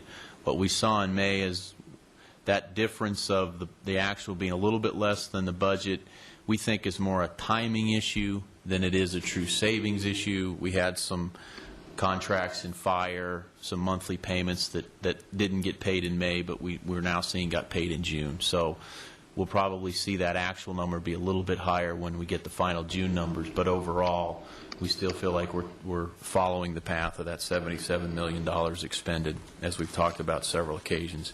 If you break down the expenditures between the four categories, the vacancy savings jumps off when you look at personnel, and then the one category that we really won't have a good assessment on until we close the books is the services, and we're not quite sure how much of that service number is a timing issue now, and how much of that really will shake out ultimately as being management decisions not to do certain things. So until we close the books, it's really hard to explain that difference now, $1.4 million, and how much of that really will turn into a savings. There will be some amount of that will be savings. It's just hard to speculate what that'll be at this particular point in time. So with that, Mr. Mayor, what we're looking for is adopt Resolution 2011-74, accepting the May 2011 monthly financial report. And then just a reminder to Council that we will bring back what we consider a preliminary draft of the fiscal year 2011 numbers either in late September or the early part of October. And I think at that point then we'll have a more detailed assessment of how we did in fiscal year 11. But I want to leave my comments basically saying that we continue to perform as we think we thought we were going to, if that makes sense, both on the revenue side and then I think even on the expenditure side, you could say that we're doing a little bit better than we thought we did as we're making decisions day in and day out. So with that, Mr. Mayor, I'll turn it back for council for any questions that you may have of me. Thank you very much, Mr. Woodard. Scott, at this point in time, year-to-date, our revenues exceed what we had budgeted, is that correct? That's correct. And our expenses are less than, for year-to-date, less than we had budgeted? Correct. Okay. Assuming, and I know we don't want to assume things, but projecting maybe, if that continues through the month of June, and there is an excess of income over expense, where will that excess income be placed? Let me answer your question and then follow that up with a comment that if there's a net inflows over outflows, that'll fall ultimately to the fund balance, which will go to fund the council's minimum reserve policy of the 60 days. That's ultimately that winds up. But what we've saying tonight, and we've said all along, is even though we're performing better actual to budget, we still think that we'll take in $77 million and we're going to spend $77 million on the actual side. So there may be a few $100,000 that falls to the bottom line, but I'd be surprised if that's in the neighborhood of $1 million or more. Okay.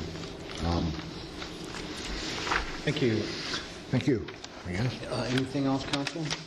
Is there anybody from the public wishing to speak on this item? No, Mayor. Ask for an action. I move to approve Resolution 2011-74. Second. We have a motion and a second. All in favor say aye. Aye. Aye. Opposed? Unanimous vote. Thank Thanks, you very Scott. much. Thank you, council. Thanks, Scott. And we're going on to item 15. Consideration and possible action of proposed code amendment, amending Chapter 3 of the Surprise Municipal Code by amending Section 3-15 and adding Section 3-18 and Sections 3-70 through 3-78 regarding meet and confer. Mayor and council, I'll be presenting this item. Just ordinance 2011-10 is a culmination of months of work under the guidance of the mayor and council. And what we're bringing forward to you tonight is an ordinance that has unanimous support of the city associations, the fire association, the police association, city management, human resources department, and the city attorney's office. With that regard, I have a brief presentation if the council would like that. However, as I said, we have workshopped this. We've come to you over a couple of months. But before I turn the time back to you, Mayor, though, quickly I need to acknowledge Julie Moore and Tim Murrell, both with the associations. Thank you both for your professionalism and your advocacy on the part of your associations.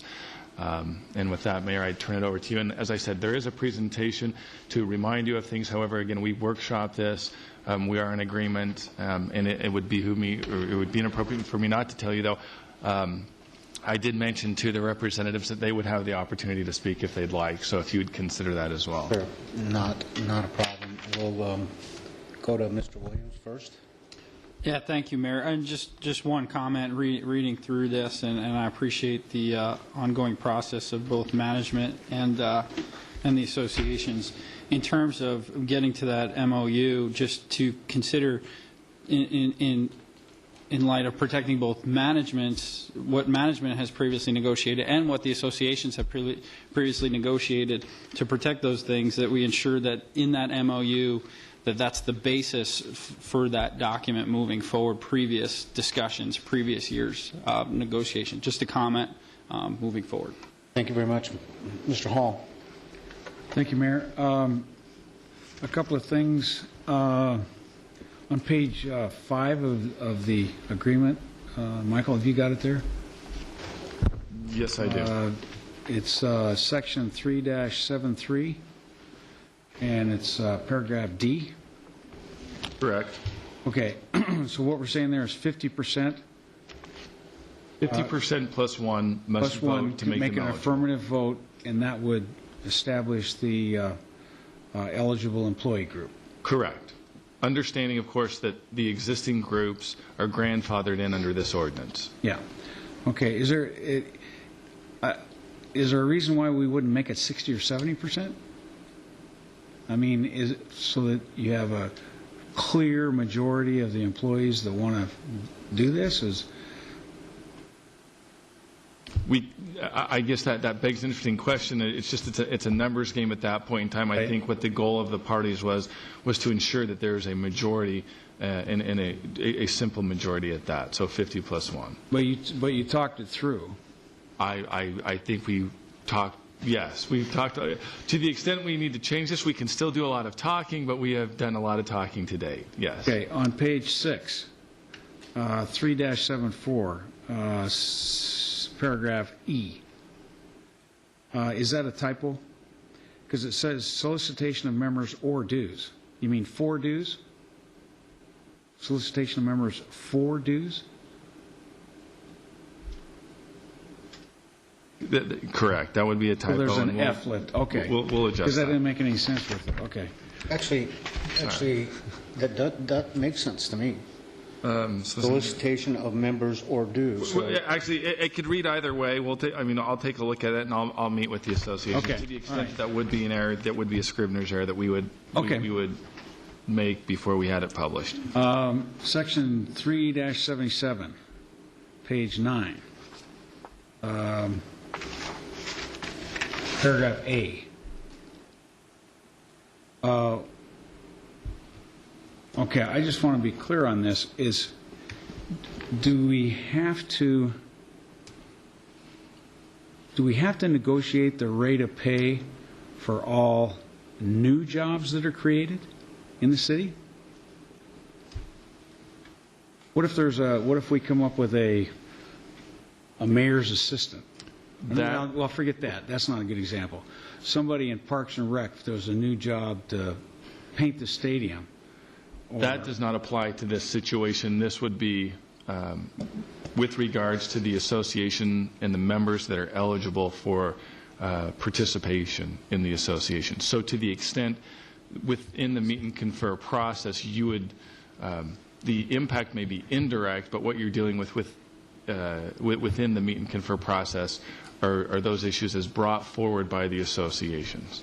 Okay. So to the extent if it was somebody in community rec, they're not represented by the association, so that would be inapplicable. But what if the fire department had a new job, a job description? That rate of pay for that new job would be negotiated of that new job? Well, yes and no. I mean, yes, it would be, but part of it, I guess it becomes what's the position. To the extent that it's an eligible position within, as in accordance with the ordinance, that could be the subject matter of a So if Chief White wanted to hire somebody for $18 an hour and the association can say that's worth 21, then they would haggle it out, huh? It would be negotiated? They wouldn't haggle it out. They would meet and confer in that regard. Right, okay, I'm sorry. Meet and confer on that new rate, on that new job. There is the possibility of that, yes. Okay. What is professional growth incentives? Could we define that? That's about the fourth line down in that same paragraph. It says paid time off, leaves of absence, employee benefits, professional employment growth incentives. Training, education, aspects in that regard. Tuition reimbursement? Potentially that could be something of that nature. It's generally directed in terms of the profession that's bringing that forward. Okay. And then what about, I just have a question encircled, retirement incentives. That's the 1, 2, 3, 4, 5, 6th line down, that same paragraph. Right. Generally, what we're trying to capture here are those issues that encompass wage hours and benefits. And in terms of a retirement incentive, that would be something that would be a benefit, including Because they have a longevity retirement pay. program, right? Well, that would be correct. That would be with the public safety retirement system. But should they want to discuss that with the council and the council want to discuss that with them, that's an eligible item, or with management. Would that be comparable to a golden parachute? When you're talking about a golden parachute, you're usually talking about a contractual agreement with a single individual. If you want to negotiate a golden parachute with an entire association, I'm not sure they envision that, and I'm not sure you would envision that, because you'd lose everybody. Yeah, I'm just, that really threw me, retirement incentives. I just didn't get what that is. Because... I would defer if there's something specific that's of a concern. I mean, Tim or Julie, feel free to. Mayor and Council, Julie Moore. One thing that would refer to is, like, a few years back we set up our post-employment health plan.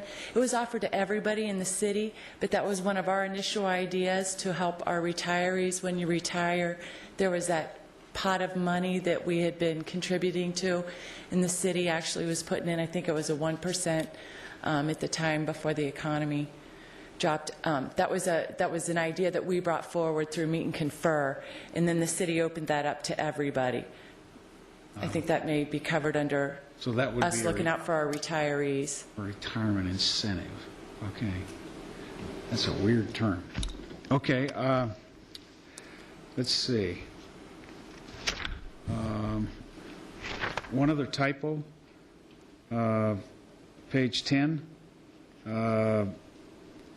the resulting agreement, memorandum of understanding, paragraph B in that, shouldn't that be unless a longer period is agreed with a D?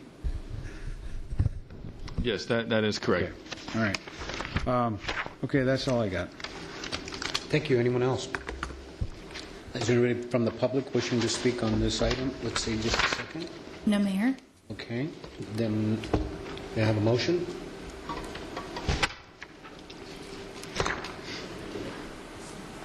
Move to approve the proposed code amendment changes to Chapter 3 of the Surprise Municipal Code by amending Sections 3-15 and adding Sections 3-18 and Sections 3-70 through 3-78 regarding Meet and Confer.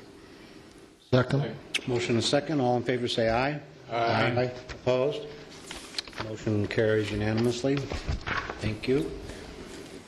Number 16, consideration and action on resolution number 2011-68, a resolution approving a city-initiated major amendment to the City of Surprise 2030 general plan to add the wildlife linkages map and other ancillary information. Mayor, Chair, members of City Council, good evening.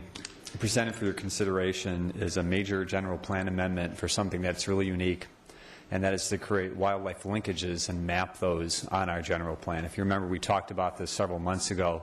It's very broadly supported by City Council, by the Planning and Zoning Commission, Quality of Life, and many outside stakeholders like the Game and Fish and also the state land. So we're excited about this. I think it'll help put us on the map, and it also will help preserve wildlife corridors throughout the entire region. And Vanitha is going to walk through just a very brief presentation just to refresh your memory on this process. Vanitha.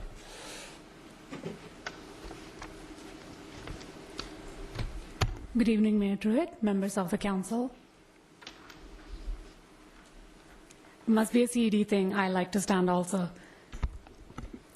As the mayor and council is well aware, the general plan amendment is mandated by state laws. It's as a broad policy document to guide physical growth and development. Major amendments to this general plan are allowed only once a year. 2011's amendment is on wildlife linkages. Mayor and council have already had history with this subject. This was brought to you on May 27, 2010, and it was presented by Arizona Game and Fish Department. This was also brought up in the strategic plan as a top priority to protect critical wildlife habitat corridors. The major general plan amendment itself was unanimously approved by the Planning and Zoning Commission. This was also presented to the Quality of Life Commission as a part of the Village 3 plan. It was reviewed and supported by Quality of Life Commission as well. The basis of the amendment is a mule deer study conducted by Arizona Game and Fish Department. This is a real nifty study. What you're seeing here is a map put together after about 14 mule deer were collared by researchers at Game and Fish. Each colored dot represents one mule deer.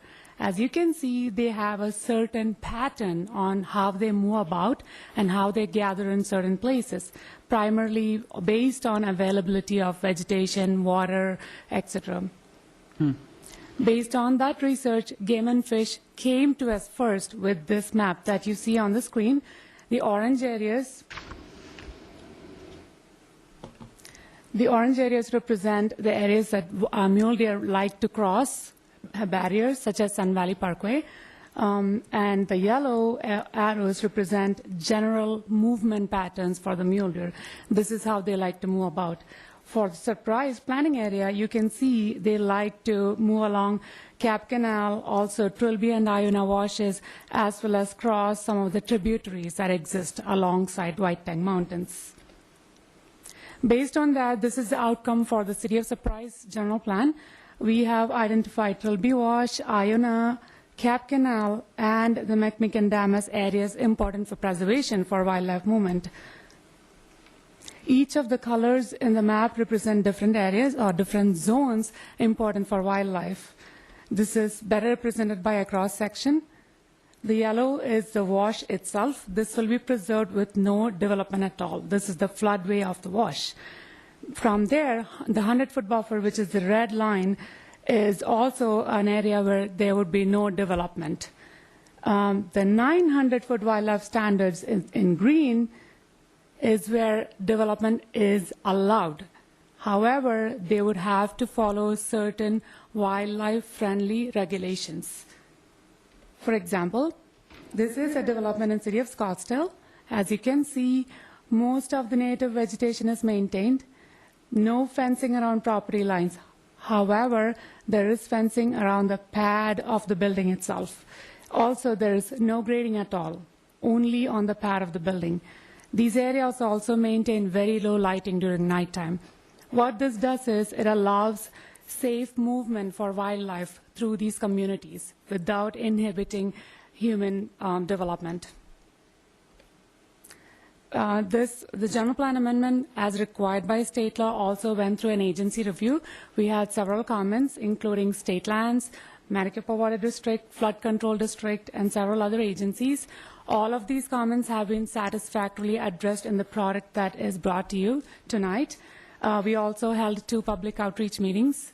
A total of 15 people attended these meetings. We have had no negative comments from the citizens at all. The staff does recommend approval. This is a very new direction for the City of Surprise, and I believe also in the direction that City Council wants the city to go. At this time, this concludes my presentation. I also have Dana Warnicki from Game and Fish if you would like some answers answered on technical questions itself.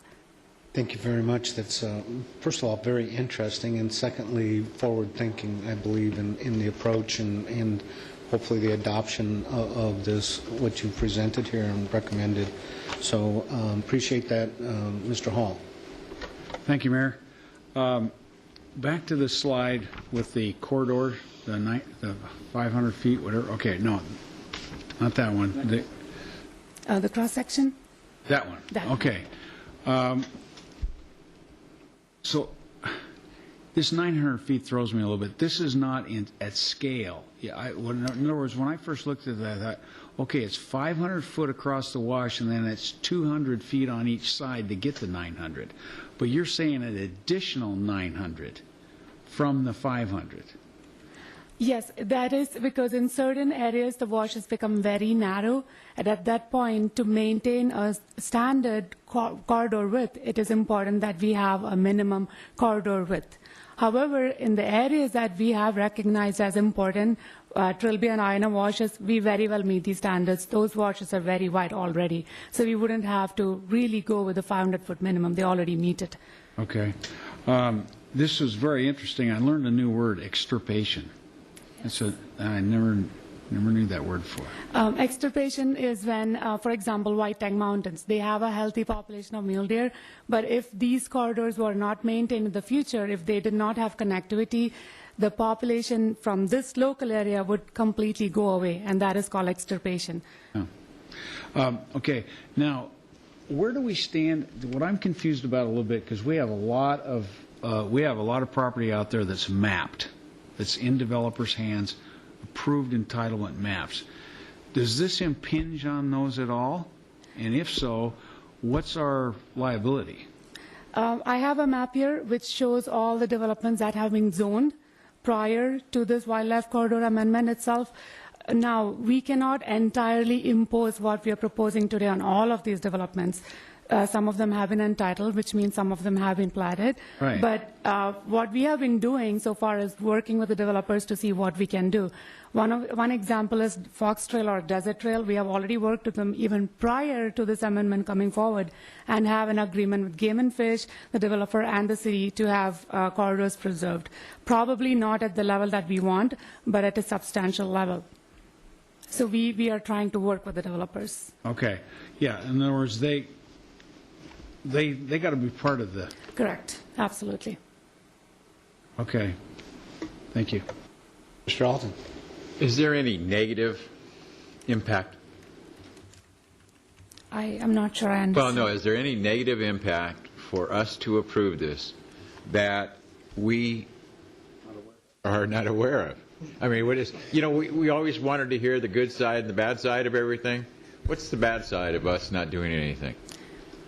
I'm not sure, based on the agency review and the citizen participation outreach, that's the kind of pulse we use. I haven't had any negative. Of course, like Councilmember Hall pointed out, there have been some concerns from the developers themselves, but we have been working with them. They know very well that we are not going to be able to impose the entire width that we are proposing here. So we have been working with them. So that's one negative, but Is it all mapped out, or is there some section of land that jeopardizes their value by us doing this? Let me try to back up and try to answer the question in more totality. If a property owner wanted to 100% maximize their property and fully develop every inch of it, could this negatively impact it? Yes. But what we've heard with the stakeholders so far, whether it's state lands, private property owners, or housing developers, is that they actually like this concept. If you think about it, a lot of lots are sold as a premium when they back up to open space. Could be a golf course, homes on cul-de-sacs, and definitely along wildlife corridors. You can see some premiums of $50,000, $30,000, $45,000, okay? So far, they've been very positive about it. Again, if someone wanted to maximize it, change the land use, and try to do something very intense immediately adjacent to a wildlife corridor in the 900-foot buffer, it could have a negative impact, but that has not been the case so far. Most of these areas, as you can see from the map, are further out. We don't expect there to be commercial development along these corridors. They're going to be primarily along washes where there's a reasonable expectation to have that area protected along with a reasonable buffer. But I can guarantee you the developers and the builders will sell them at a premium. Okay. So Sun Valley Parkway, there's crossings. Yes. On the highway. There's an identified corridor for wildlife crossings. If you just to touch on that just a bit, if you remember back in May, I know it was a while ago, you saw some examples from Game and Fish of implementation back in Tucson, actually, where they had different ways to actually have the wildlife migrate along barriers such as major highways. Some were actually bridges up and over, like Sun Valley Parkway. Some were tunnels or culverts, things of that nature. Now, these corridors don't mandate the construction of that, but they identify the corridor. Now, if we could identify a developer that might be willing to work with us in concert with federal government, state lands, and do some type of partnership to develop something like that, that would be terrific. But there are low-cost solutions to make sure there's continuity in that corridor. Okay. All right. Thank you. Mr. Bailey, did you have a comment? Oh, no, I think it was addressed. I just think the council needs to understand that one may argue that this is a diminution in the value of their land. However, conversely, that it also increases, it could, there could be exponentially increased value. I just want to make sure. Thank you very much. Any further comments? Is there anybody from the public? Let's see, this item, I believe, does require a call to the public. I hereby open this to the public. If anybody from the public would like to speak, please come forward. We have Dana Warnicki.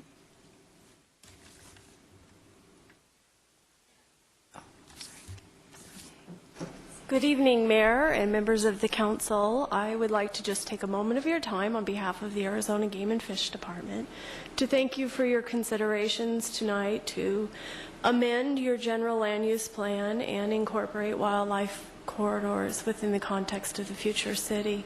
And we also want to just quickly acknowledge that this is noteworthy and progressive as it relates to community planning in Maricopa County, and for that we thank you, and we hope that no matter what your decision is, that will help to model the way with other communities as we continue our work towards conserving Arizona's wildlife resources and their habitats. So thank you. You're welcome. Thank you. Is there anybody else from the public wishing to speak? No, Mayor. I close the call to the public. I'll turn to the city attorney. Mayor and council, just a reminder, this is an amendment to the general plan, and it would require a supermajority vote for it to pass. Does it require a roll call? It does not. Okay, thank you. May I have an action? I move to approve. Oh, wait, excuse me. Mr. Woodard wants to speak. Well, I was going to move to approve resolution number 2011-68, case FS 11-008, major amendment to the City of Surprise 2030 general plan to add the wildlife linkages map and other ancillary information to the general plan. I have a motion and a second. All in favor say aye. Aye. Aye. Opposed? Unanimous vote. Thank you very much. We're going to move to item number 18, consideration and action on items to be placed on future agendas. Mr. Hall. Yes, thank you, Mayor. Yes, I would like to put on a future agenda for action the incorporation of an audit committee that would populate, and would be populated partly by members of the City Council. Is that enough? Is that enough, Chris? Do you have something to add? Okay. Yeah, no, not to that, Okay. but I have one of my own. Okay, Mr. Alton. In light of what the water bill is going up, proposed to go up 85%, I would like to have a workshop, possible discussion, as to what we can do as a city. We'll be holding that on Thursday. Well, that's good. Thank you. Mr. Woodard. I have two items. One, we have a parliamentary procedure workshop scheduled for 8/23, and these are combined kind of. So first I'd like to have that canceled, and then I would rather see perhaps in September a retreat type of meeting for the council, all of our special boards and commissions, to have training on open meeting law, policy and procedure manual, and parliamentary procedures. I think that's because we've just reappointed a lot of people, we've appointed new people, and let's get everybody operating off the same page. I think that sounds like a good suggestion. Mr. Biendo. For possible workshop discussions, an area of economic development, specifically, I'm wondering to what extent do impact fees impinge on economic development opportunities? And coupled with that, are there ways that council can become more engaged in the whole economic development process, recognizing the importance of confidentiality within that? And keeping also in that whole ball of economic development, is it feasible, and perhaps there are some already in motion that I'm not aware of, that we look at youth-oriented economic development initiatives? You know what I mean by that? What are some specifically targeted for youth possible economic development activities going on? That sounds great. And secondly, strategic plan. How is the strategic plan being implemented throughout the organization? I'm not sure I have a clear sense of what's occurring there. Okay, great. Two good suggestions. Anyone else? Okay, that handles that particular item. I don't believe we have a need to go to executive. Therefore, this meeting is adjourned.